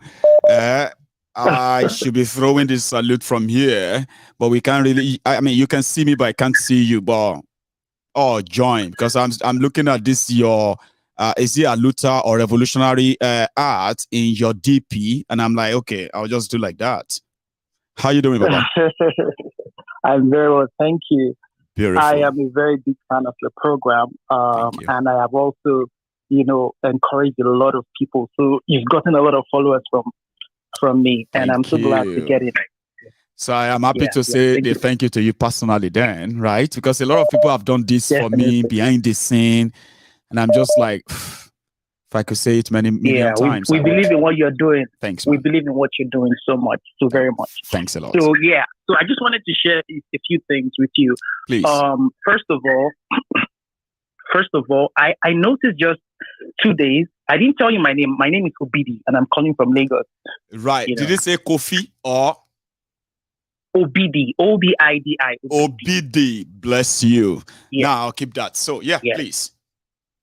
Yeah. So I noticed just 2 days before the election that there actually wasn't any presidential debate. No. And I was wondering why. I'm like, whoa, why didn't this happen? The last time, Buhari didn't show up for the presidential debate, even though Atiku showed up to even still show some respect, to the people and stuff. But I noticed that there wasn't any. And even though there will be, I don't think, our popular BAT was going to show up for that debate. But I was very, very curious. I wanted to hear what you have to say. That wasn't the only thing that didn't happen in this election, okay? They conducted a basement campaign strategy or sort of for Tinubu, right? Which means they only allow him to go to where they can control the narrative, right? The fact that he didn't appear for any debate at any at all, right? They also ensure that he never attended any live TV interview at all to talk about his program, talk about his policies, ever. So the rest is just you're absolutely right. Yeah, and you also raised the point. You said, why is Nigeria being kind of quiet? You know, if you said, listen, if you're a pastor, I would say you've given a lot of rema. Let me put it in that, you know, in that light. You know, the truth is, why is Nigeria so quiet? Where are these people? I mean, we should see a few posts. Yes, it is. It really is, bro. It really is. You know, I've not seen anything. No matter how bad it is, sure you get. No matter how bad, okay, we're supposed to see people celebrating and jubilating. We used to have people having accident, right, where they are celebrating a victory. Sure you get. In 2015, those who didn't actually support Buhari and all of that, right, they still saw people celebrating around them to show that, you know what I mean? Come on. Outside Nigeria, everywhere, everybody felt like Buhari is the Messiah. So no matter how much, even Yaradua, that got ripped in 2007, people still celebrated that. When you say they are scared of the Obidients identifying them, would you say that that's the case? Like they don't want to be identified that they are the ones? Because even in my polling unit, you know, I never thought that the Obidients, trust me, I think I'm on the same, you know, train with you, train of thought when it comes to voting for Nigeria. I've logged out. You know, I follow your story a lot, and you know, I think we have a lot of things in common. So, but I said, just in case this vote counts, let it be, because I've always voted since I got eligible. I've always voted. So I'm just like, just in case this vote counts, let it be that, okay, I voted. I didn't think that Obidients were really going to hit this number. I felt it to be close. But even in Lagos, I was amazed because in my polling, so you were one of those who was expecting to probably see 1 or 2 votes, and you'll be like, that's me. And they will be like, who vote for Lagos? No, I was expecting it to be more than 1 or 2. Did you? Were you expecting it to be more?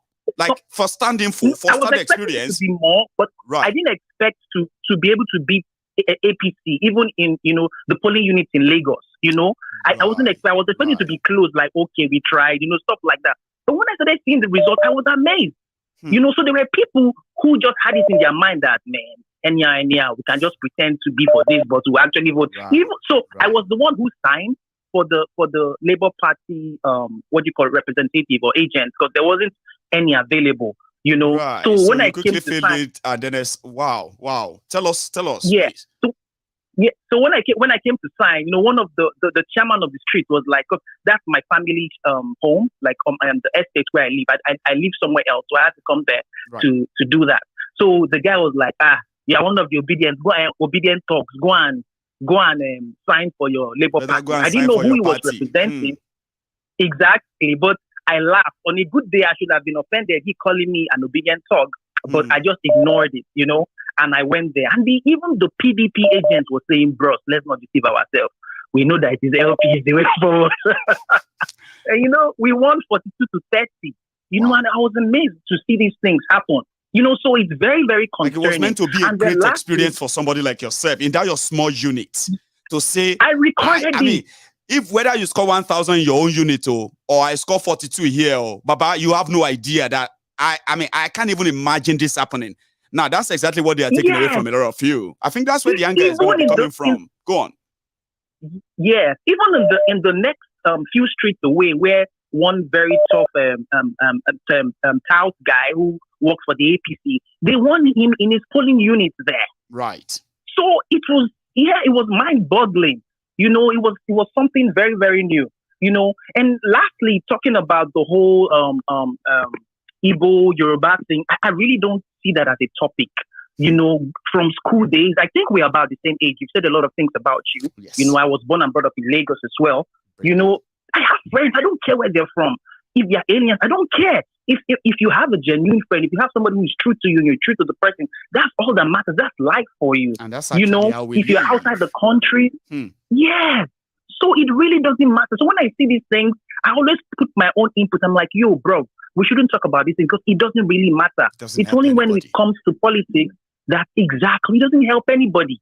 I happen to be in an APC group, okay, on my platform, and I see a couple of things they post because they wanted me to create an ad. You know, I create ads and stuff, and then they introduced me into this group. So maybe they forgot I'm still there, even though they knew I'm not supporting them.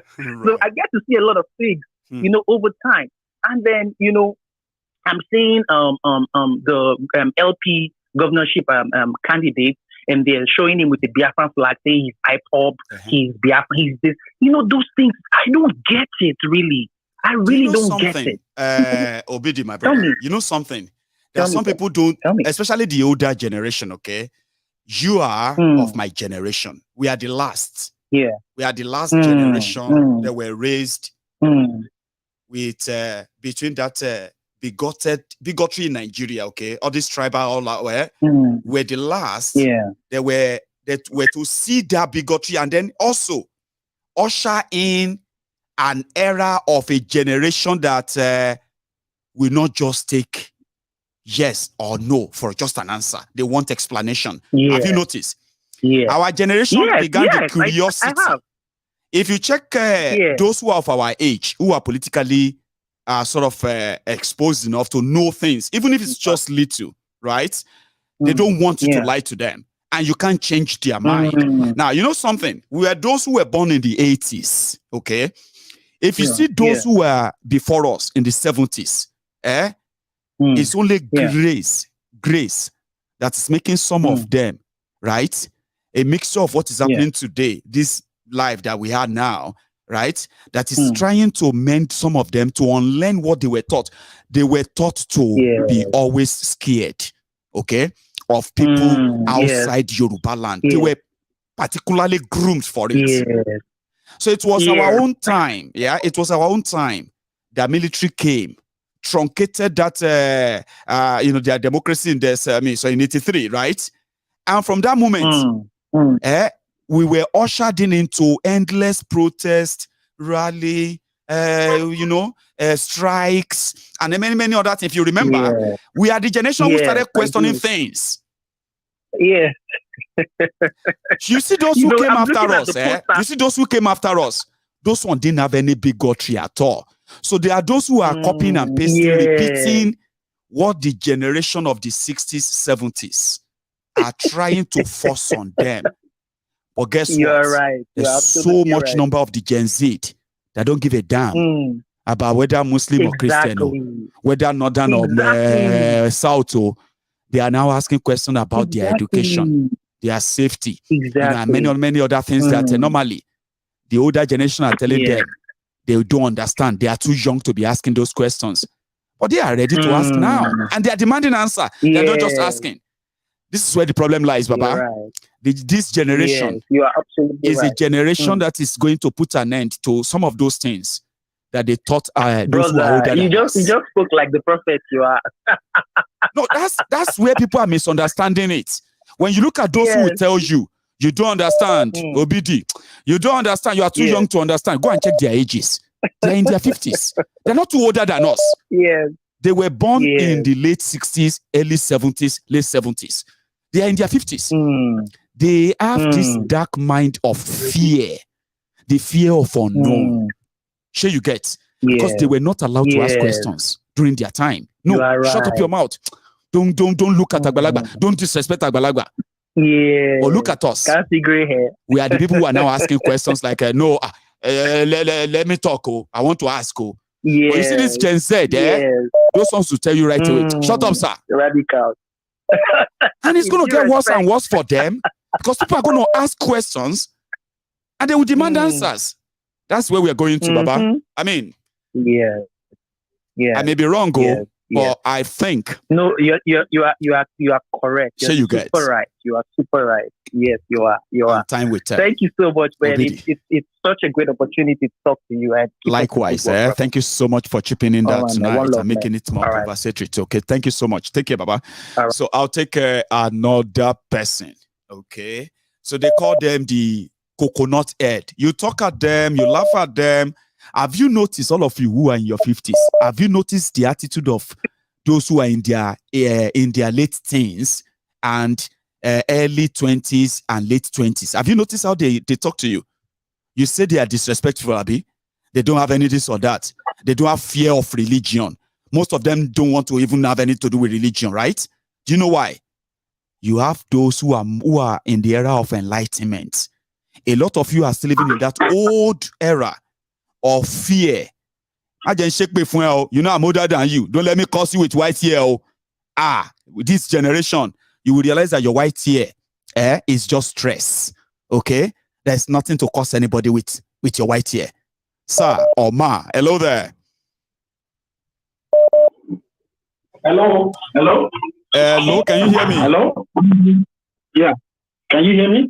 Loud and clear. Sorry for keeping you waiting, please. Okay, my name is Coyote, and I'm calling from the Houston area in the US. Thank you very much for giving me the. Thank you so much, Sake. Yes, please go on. Please go ahead. Yeah. So first and foremost, I just want to say a big thank you for the job you're doing. Thank you, sir. I only recently stumbled across your podcast, and to be honest, it's been like a revelation to me. And I've been literally just telling everyone around me subscribe because thank you. What you are doing is what, if we had more people like you, other than the bunch of motherfuckers, forgive my French, and the sellouts that we have on social media, all those guys, I don't want to be mentioning names, who will go behind, collect money from politicians, only to skew people's view in one way or the other. If we had more people coming out to say it as it is, perhaps maybe Nigerians would have found their way. That is why I told people that I am not the kind of person who wants to be the center of your whole conversation. I just want to be the conscience. There's nothing I talk about, Baba, that is new to anybody. But I make them, right? I try to break them down in a way that you can get connected to everything happening. And then possibly, I can help the sense of judgment of so many people to stop giving power to these criminals. I don't decide for people, but I have a chance of helping people understand their decisions. Consequences of people's decision, that's what brought us here, Osake. But thank you for acknowledging that too. Absolutely. So on top of everything you have said and all the various people, because I've tuned in from the very beginning, I've said, beautiful. I will give you my own personal experiences, and I want to be as quick as possible because I know we are pressed on time. I'm all ears. I was born in Lagos. I was born to Yoruba parents. I grew up partly in Lagos. My father is from Ekiti, so I grew up in Ekiti. Also, I went secondary school and polytechnic there for a couple of years. I also grew up in the north, in Kano and Lagos. And the area where I grew up in now, if you talk about everywhere in Nigeria, but I'm all ears, but go on. Exactly. So the area where I grew up in Lagos, I grew up mostly around Igbos.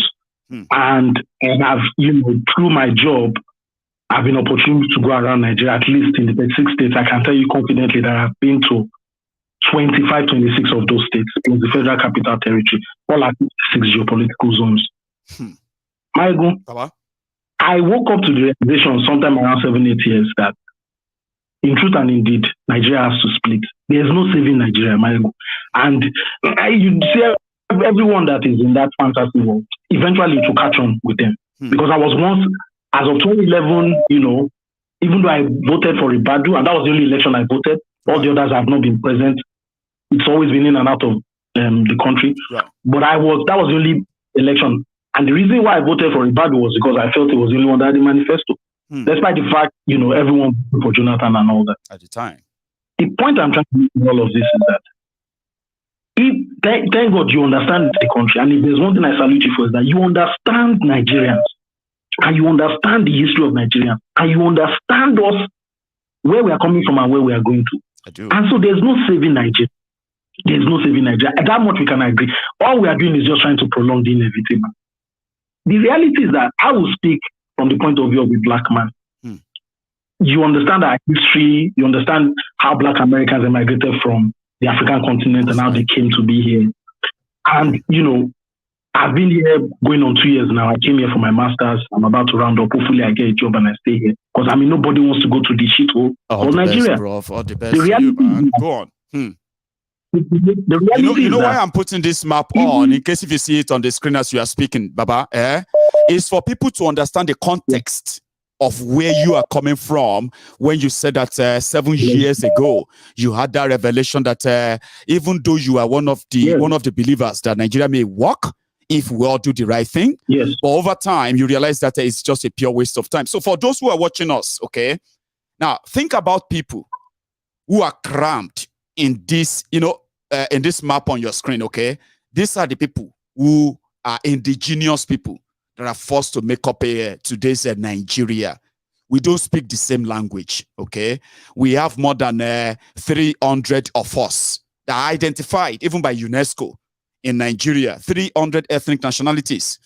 Now, within this whole map, we have over 520 languages spoken by all of these people, crammed in this one country. If not for the colonialism that dropped English, we would never understand ourselves. Now, over time, that's not the only thing we have in difference, okay?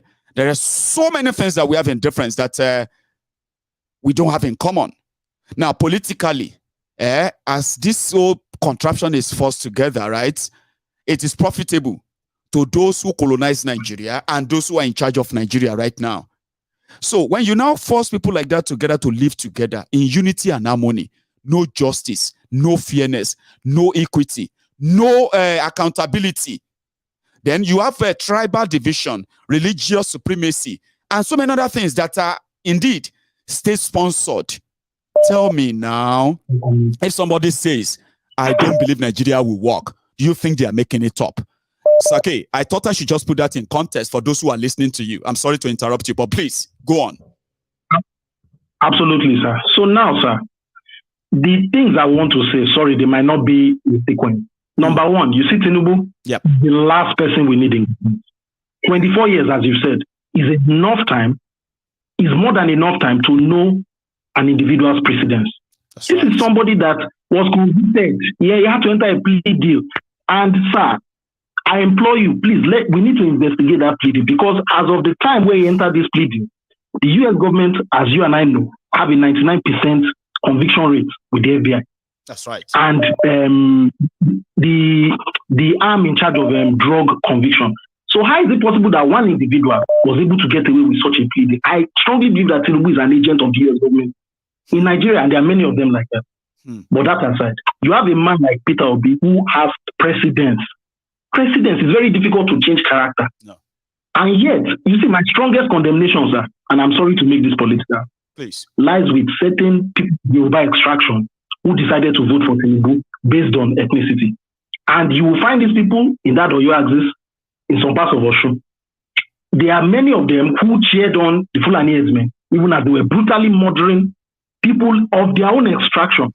And that's kind of shocking, but they say, they say democracy, you know what I mean? Everybody have their choice. I was surprised too.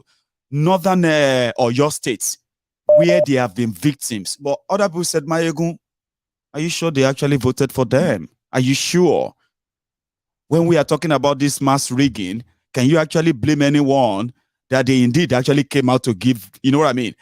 In Ondo State, Baba, I am just hearing it that medical workers in Ondo State have not been paid for the past 8 months. Can you believe that? These are Yoruba medical workers in Yoruba land who have families too, right? But they can't cry out. They voted for APC too. Then they started making video of what they are going through, the sufferness. This is unfair. I wish I could cry. But yeah, go on. And that is just the beginning of their suffering, because they have refused to learn from the lessons of the past. The Igbos that me have been in contact with for the entirety of my life, they have been nothing but good, direct, even extremely helpful individuals. I can say the same for certain other people that I've been in contact with. I'm just trying to buttress the fact it's not all about ethnicity, it's not all about religion. However, you are going to find a bunch of dumb idiots among these people that will just say careless things, that will do stupid things. You know something as well, yeah? You know something, right? If people don't want Igbos, for example, right, to be part of anything Nigeria, isn't it ideal for this same our brothers and sisters, okay, to actually support the breakup of Nigeria, and we can have our own North Korea where we can do whatever, we can do fuck all, we can do whatever we want. They want Nigeria but you've also answered, with Igbo in it. But you've answered your question.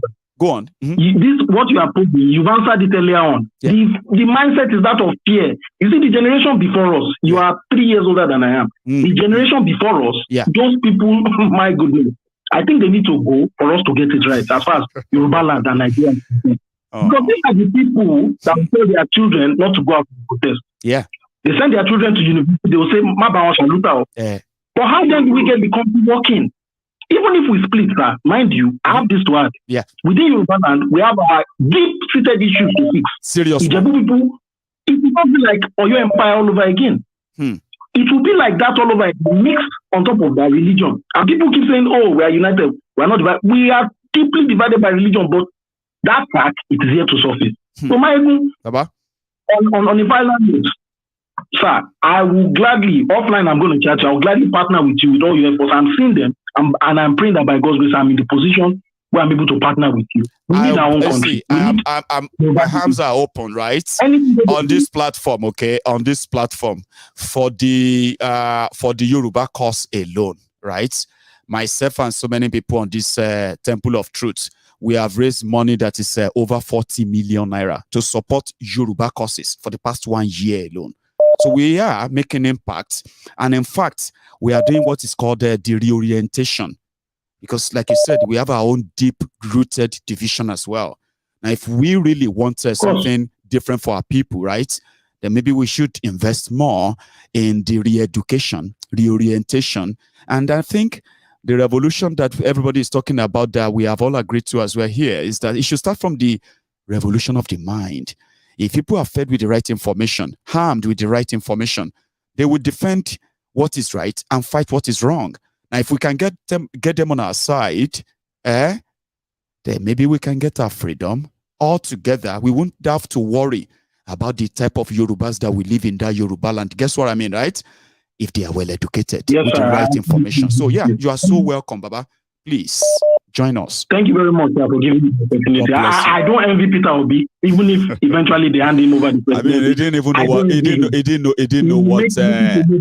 didn't know what God has done for him, right? See, if he's been the one that INEC declare, okay, it was meant to actually defeat them by all standard. It defeated them in Abuja, defeated them in Nassau Rock, defeated them in Lagos, defeated them in most places where they never expected it, okay? It wasn't him. It was the Nigerians who are responding. But guess what? If it was declared, the likes of El Rufaya and so many other fanatics up north, right? They would have been, in a way, fueled to activate their jihad. That's what they wanted anyway. And you know another thing, like Jonathan, the northern Nigeria that has kept quiet, they've kept quiet under Buhari, even though the northern Nigeria has been more ravaged.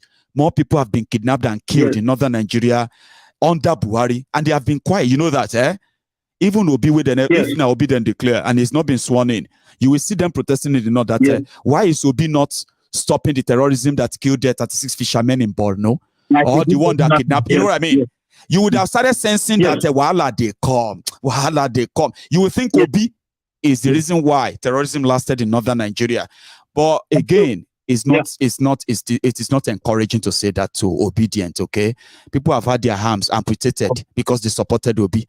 A lot of people have had their scars to carry about because they supported Obi. Sure, you can't say God did them a favor for them rigging him out. So I'll take that back. But all of you would have seen what the burden is eventually, that you will feel sorry for him. You will think it's the genesis of the problem in northern Nigeria. Again, we wish them all the best, Baba. Thank you so much for stopping by, okay? Thank you very much, sir. Keep up the good work. Yes, sir. Nice one, Baba. So now, this is what I'm going to do, where I'm going to take you to where Werewike is begging the Igbos. The concluding part of the two part clips you've seen earlier, okay? Now, let's say Werewike is under pressure, is just dancing to the gallery. Whatever you want to call it, I want you to pick his words, okay? Let's listen to this. Then I'll take more calls before we go tonight. Maybe to make mad, I go do. Come to make we see now. So, I just want to appeal to all of you. Not gonna leave this room. If we see what we have done, and if God help, true honor, Some of them register for their board. Some of them Port Harcourt. Some of them Ikore local government. Some of them Igbo. Anywhere you register and you love this state, let's move on. In the next 4 years, see what will happen to this state. See how this state will look like.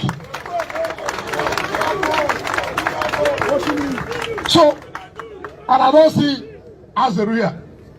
That be so. Bless Ramadu will soon come. And I don't see him here. That be so. You know, Nigeria, on a two light people where they talk like me. Same way they talk, they don't say quiet. But those quiet people can be dangerous too. I think I know that. Not be say quiet. Now hard man though. Me I feel talk, I not be hard man though. As you understand me. But he has been in the system, a renowned civil servant who grew from the rank, from junior staff to senior staff to director of finance to permanent secretary to accountant general. You say no qualify. Now who qualify now? Accountant general don't qualify. Now you will qualify, but you know what I mentioned they bring that boy. What do I call him? That boy. Also, on another name finish. Now let me tell you, you know the pastor. You see, now the thing where they happen for Nigeria, I not like it. Anybody who want to go politics, he don't come pastor. He go begin to speak in tongue. You know good. Leave work for pastors to do. Don't be so. May they use pastor name to come they play us while here.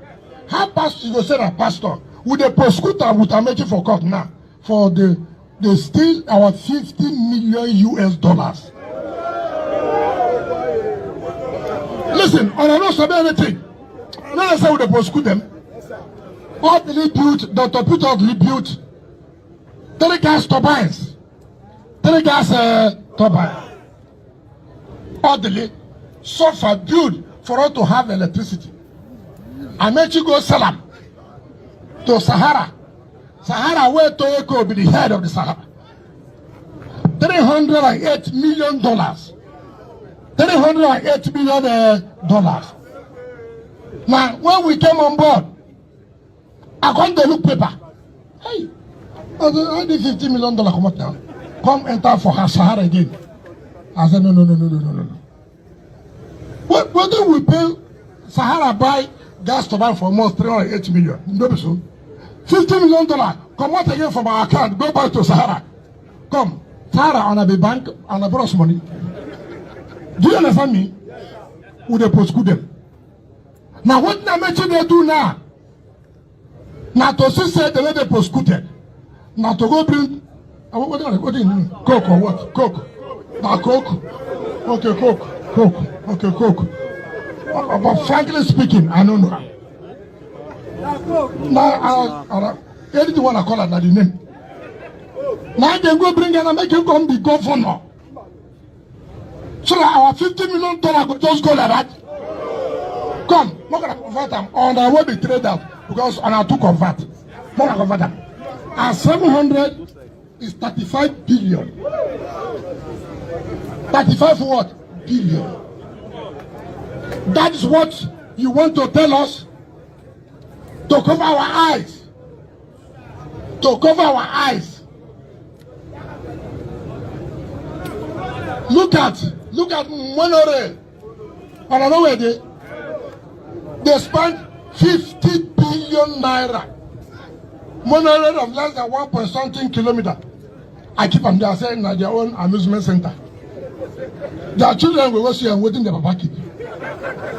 Not be so. Now the same people when they come here, they campaign. And I listen to them. They come tell them, I say, oh, we Igbos, anything want to lose, we go give them a back. I know the problem for that one. But you were governor for 8 years. Not so. You may remember Igbos to give them back. You want to use our heads. We have stayed here. All of us are working together. We have been marrying each other. We do girlfriend, boyfriend. Not so. Husband and wife. Not so. Not so. You won't go something where Even most of the youth here, we are not born. You want to come and cause crisis amongst us. 80 years as governor, you don't remember the Igbos suffered? You know when it was their time. You love the Igbos. Obi, they run. You don't support Obi. Obi, they run. You don't support Obi. Who you support? Atiku. Now who you support? You see, that is the kind of characters you see here. They come and talk to you. Ndibo, Wike hates you. That's why Wike did fly over in. I mean, let me take my call first. Hello. Hi there. Sorry for keeping you waiting, sir. Yeah. How are you? Yeah, I'm good. This is Wale. Wale. Yeah, Baba, please go on. Go ahead. Yeah, I mean, I just wanted to commend you for a good job. Well done. Because, after this election, I mean, I was beginning to think there's no time that I've lost even more faith in, that place being one or anything. You understand? You're talking about somehow your expectation has been a disappointment, which has further made you kind of I don't want to have anything with that place. Tell us about that. I wasn't expecting anything good anyway, but it's even gotten worse now. So so you just understand. See, Walex, you remember when I used to say that people should manage their expectations, okay? So that nobody will come back later and say, I am so disappointed in this country. I am so disappointed in INEC. I said, you better don't appoint them so that you don't disappoint in them. They will do worse. That will further confirm to you that, this is why Nigeria never worked. Oh, this is why Nigeria will never work. Honestly, Wale? To be very honest with you, I never expected anything better. But now they are even confirming it so much they are because confirming your reason why you never wanted to believe in it anyway. That's the thing, because I'm beginning to think no. They need to call a confab. Let them just be honest with themselves. Let them call another very, very honest confab and let people know where they stand. Because it can't continue this way, because this thing is going to blow up. I'm telling you, just watch, because it's not going to work. When we tell them that things are going to get worse, sometimes people think we wish things get worse, as if to say we have the power. We have the power to just make things get worse. They forgot the fact that we are saying this from the happenings, putting pieces of all that is happening together and say, I can tell where this is going to end. I can tell you where this is going to end. Now, Tinubu has become illegitimate. Now, he has this shadow of illegitimacy over his victory. I'm telling you. There are people who won't see him as elected president, even if they swear him in. There will be millions that will never see him as president, ever. I'm telling you. It's just going to be like, one how problem is he after going the to other. rule them without using force? How is he going to control them without being dictatorial? I'm telling you. And another 4, I'm seeing another 4 wasted years, right ahead of me now. Because some good 8 years have gone now, where I would have thought maybe they would have, done something, in between. But another 4 years now is about to be wasted. And a whole lot of people don't understand this thing. And then they need to. They need to. Honestly, they really seriously need to now. Because we are beginning to look like, failed country, failed people. I don't think we actually look like that. And the world feels sorry for us. Like, they feel like if you find yourself in a hole, right? The ideal thing is to stop digging, Abi. You should stop digging. Okay? And possibly you figure out how did you get into that hole, okay? And then how did you get out? In Nigeria, Baba, they're inside Shalanga. They're still the digger and say, they won't find crude oil. We'll go see. Honestly, with all the obedience and whatever, whatever. You know, I was expecting that. Okay, maybe these people would even make a point this time, and they still were able to, you know, steal it from under their nose. Ah, gosh, this is the worst. I mean, like, even though it might look like the momentum is not that loud, okay, I can tell you this for free, Wale. They are already riding them up little by little. It will get to a point that even Obi won't be able to stop them. I promise you that. I'm telling you. No, look, this is a graveyard silence, you know, because... how could they declare somebody winner? 8.7 million. Where are they? They should share them up. I mean, do they need somebody to pay them to come and celebrate that they have won? 8.7 million. Where are they? And then they are going to Abuja to protest. What are you protesting? You win election, about? If you really want. That's a different one. Oh, they're scared. I've never seen anything like that before. Oh, no. And some Nigerians are still supporting this. You understand? In a Western world, and look in a country where everything works, you are here, everything is working, and you are supporting this nonsense. And you know, we are calling out. You know that one, Wale. You know that one. You are here because we are all here because we have the opportunity that we are here. Let's call that opportunity enough that because if we are not here or anywhere that we are outside Nigeria, then we will be in Nigeria, of course. Sure, you get. Now, which means there are some of us that will say if Nigeria was better in a way, what they do to live to survive in this place, right? They don't need to do half of them in Nigeria to survive. But there are so much why you can't be there. Okay, now you are safe outside Nigeria. Okay, you are you have aspiration and you are working towards a goal, or you have achieved some goals. Then from that your comfort zone, you are telling people on social media that they should be afraid of Igbos. Because if APC lose election, Igbos are going to take over Yoruba land from your base abroad. And you mean it. You know, you actually mean that you are forwarding the message to people. You are on social media arguing that. Abba. Naija pay lẹ́yìn wà abroad. Ṣé Naija Yoruba land dey pay lẹ́wà abroad àbí? Ẹ múra sí. Because I used to think like, hold on. Look, I can understand these people. They are power hungry. They are liars. You know, they've always been that anyway since I was born. But what about these people? So I don't know. I really don't know what people are getting from all this. Why they're promoting all this nonsense? You understand? Because more crumbs of because you know, I've spoken to some people. It's just their fear. Somebody told me something, Wale, and he said, do you know how propaganda work for politicians? Everybody know politicians are liars. Sure you get. But politicians don't have to do much. Okay? They are liars. But nevertheless, okay, they are still the people that will offer themselves as solutions. Now, how do they keep people to believe them? I mean, worse politicians, so horrible politicians, so people trust them than people who have never done them anything at all.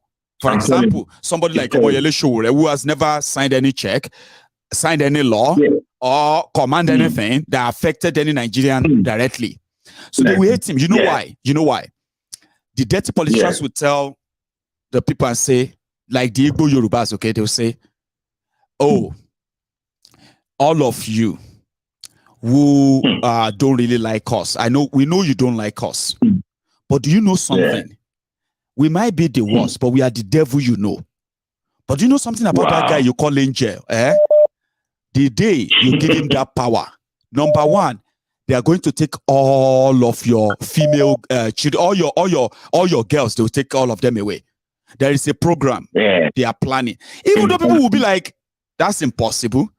But because the politician is going to make it look so real, that the people will begin to attack that show and say, is it not this one? They said that it's going to take all our women away. As ridiculous as that thing might sound, the politicians would have known that the people love their women.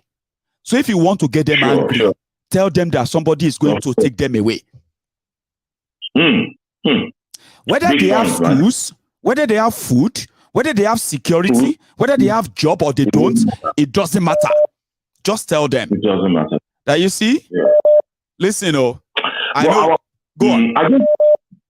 I just think our people want to capture. You see, there's nothing like someone enslaved mind in you. Oh, Buruju, someone enslaved body in you. Oh, terrible gone. You understand? Worse. And I think there's I call it state capture. We've been in it for a very long time, but now it's getting worse. It's getting to that point where we as Nigerians need to start doing something about it, because some said let their election be concluded, let all the hula baloo start, and then let's sell that last, so that we can at least tackle every other thing that's actually real, not tribal this, tribal that, religious this, religious. You know what I mean? Like we can actually face the proper thing that actually affects us, and maybe those. Go on. Unfortunately, I've heard some people after this election don't go tribal now. So they are not Yoruba, and they are sending some things. But I'm meeting my church, and this. Even there are some people that maybe they are for B and all that. How they tell you, and see, it goes all way. Okay, we might say that of our own as Yorubas. Okay, there are bigoted Igbos too, very very bigoted, ignorant, illiterate, miseducated Igbos. They are also fly the tribal card. Sure, you get. Yeah, and it cut across everywhere. Go on. Like there's this guy, so you play Mumori. Because when you ask me, to catch anything, because they shouldn't. But probably to everyone show Obidients, they show on. It would have been something like now we okay, good on you now, because what I say APC, I think you were too comfortable about it, But I call them their karma. They are like their karma. Sure, you get. I may not have dog in their fight, okay, but if I have to put my money on any of them, I would love to see how they can take and destroy the establishment. They tried, but we can see that it will take more than election to destroy the establishment. Exactly. So schools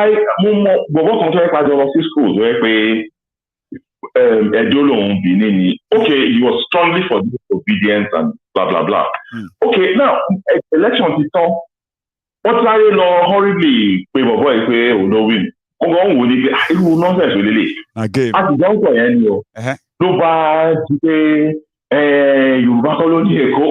I don't even care about. Sure, you get. Imagine if somebody wants to provoke you, right? They think they can actually, like I've told people, imagine somebody like yourself, a Yoruba, as a Yoruba man, right? For example, then what do you call it? An Igbo man, right? Says, Lagos is no man's land. They want to provoke you to say, are you crazy? Can you say that in Onishani? Can you say all of that? But at the end of the day, Lagos is Yoruba land. But because it is still part of Nigeria, you see what we are saying? As Yorubas, you cannot beat your chest and say Lagos is, all about Yorubas. Because a lot of people come from everywhere to build that Lagos. But if you don't want anybody to claim anything in Lagos like that, support Yoruba nation. No, be so. Sorry, Wale. Let me even give you a shocker. Please. Yeah? In your own sorrow, I don't even know if he knows as many Igbo friends like I do. Like, if you tell me it's Dagba, and when Igbo near us around, but you never know. You probably won't know the Igbos.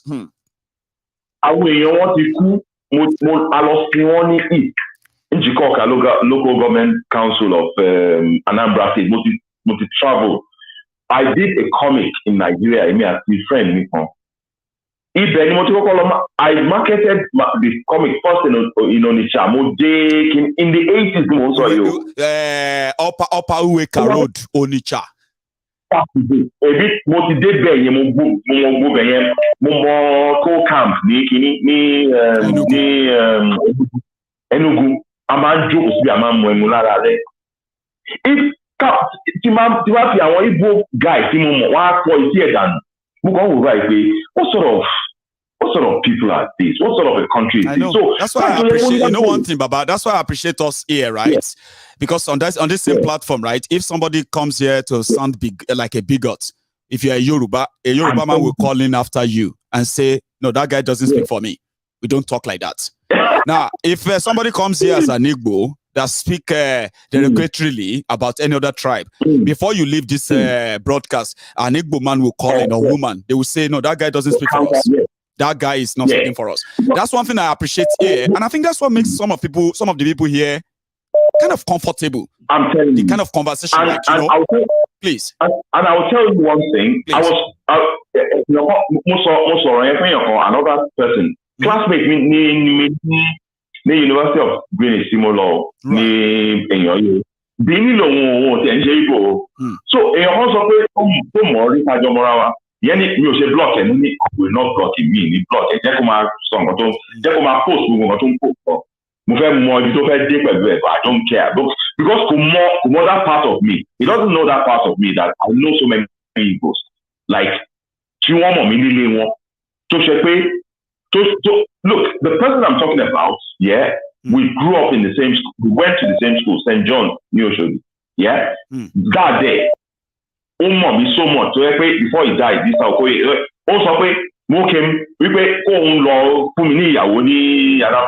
you understand what I'm trying to say? I know. Nonsense. So that doesn't actually serve anybody's interest. So then you become lyrical. Yorubas this. You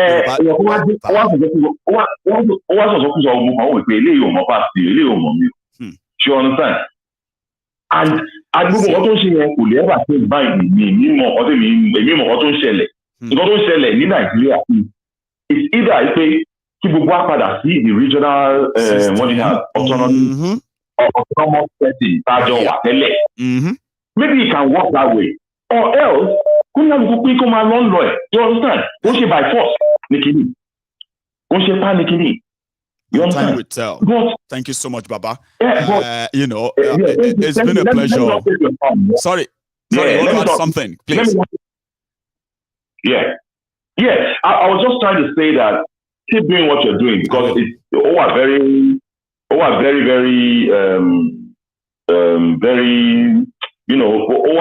mind opening.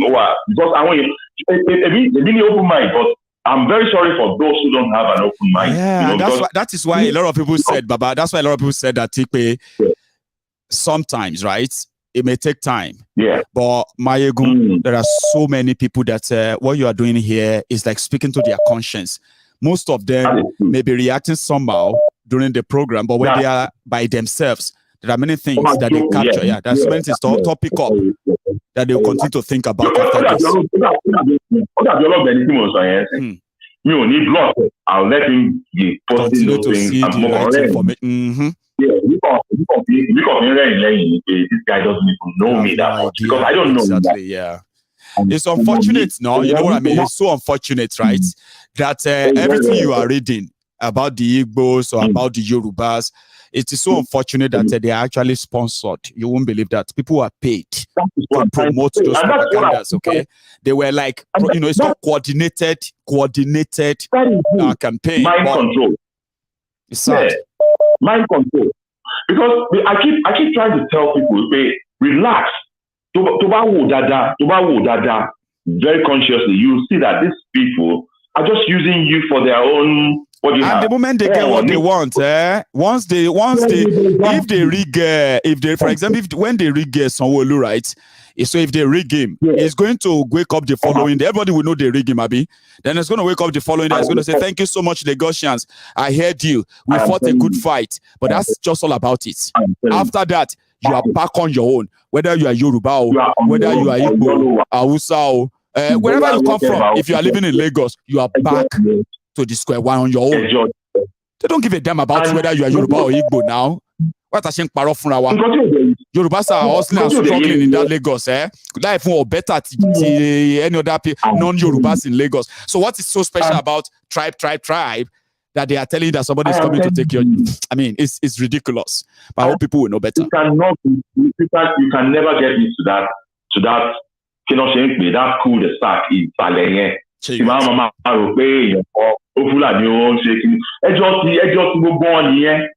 What I'm talking about is what can work. You can only work is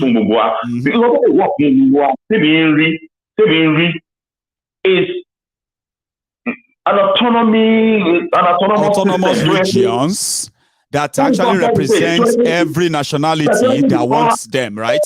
Sir, look at your screen. Yeah, look at your screen. See, look at your screen. Yeah. Right now, yeah? Now, Nigeria is a way whereby ethnic nationalities across Nigeria, right? Including those who wanted to have religious or other traditional background considered in forming their own block, regions and all of that. Sure, you get. It is easier for people to form their different block without any fights or rancor. Autonomous region. If they love the name Nigeria so much that they don't want to lose it yet, I mean, that will be the beginning of what you can call the peace, when everybody is allowed to rule himself according to himself. Sure, you get. These are the you know, I mean, so only powers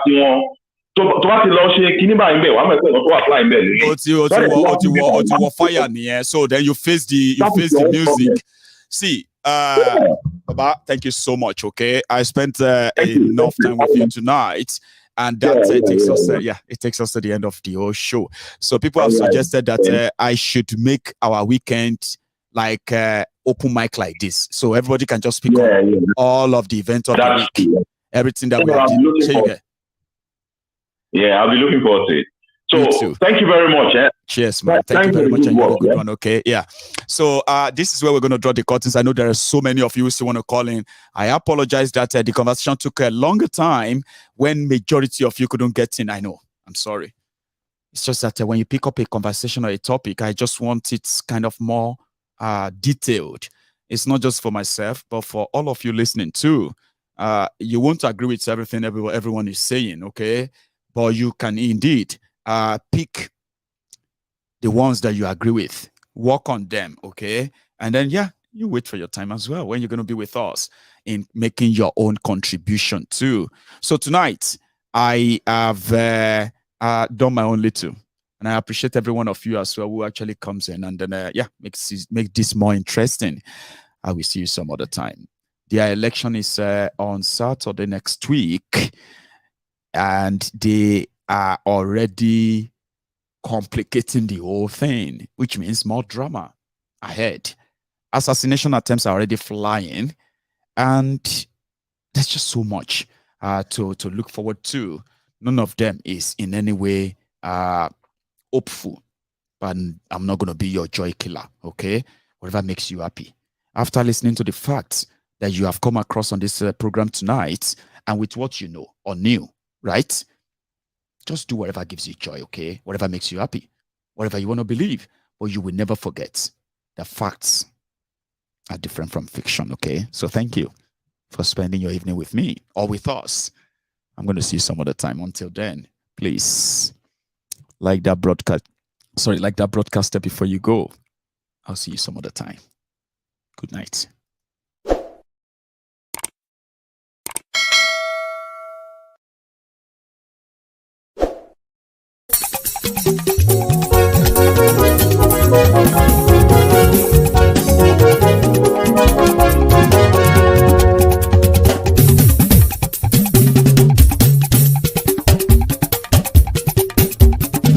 Mayegun làwa mọ̀ làmọ̀ tó dòdòdò. Mayegun dayari Mayebi number one. Mayegun làwa mọ̀ làmọ̀ tó dòdòdò. Mayegun dayari Mayebi number one. Mayegun ti dé o ọ̀rẹ́ ara yìí. Mayegun dayari Mayebi number one. Lórí Facebook lórí YouTube. Mayegun dayari.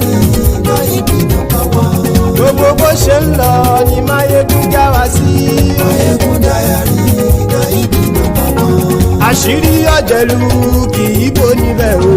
Máyégún dáyàrí káyídì nọ́mbà wán. Bó bá ṣe eré àní Máyégún máa wí. Máyégún dáyàrí káyídì nọ́mbà wán. Ó sì tún ṣe eré wàá gbọ́ níbẹ̀ o. Máyégún dáyàrí káyídì nọ́mbà wán.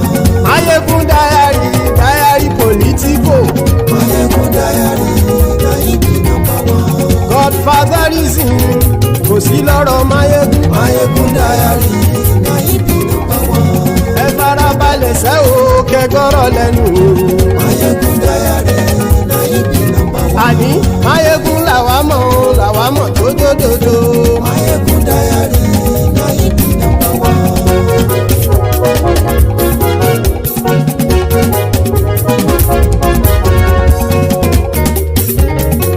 Àní ẹ̀sùn ràkì.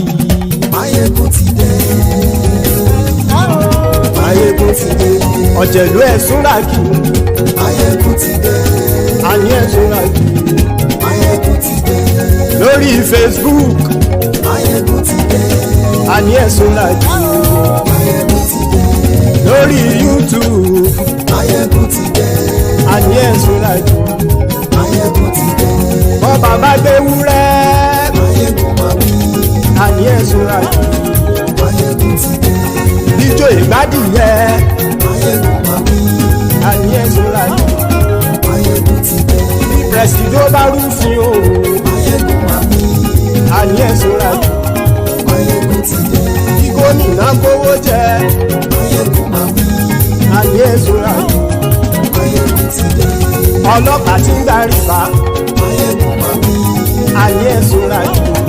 Máyégún ti dé. Aṣòfin tí ń rúfin o. Máyégún máa wí. Àní ẹ̀sùn ràkì.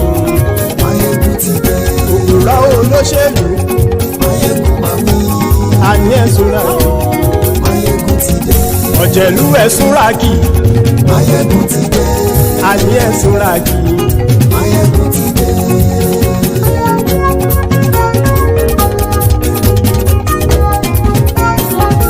Máyégún ti dé. Gbogbo ọ̀jẹ̀lú ẹ̀sùn ràkì.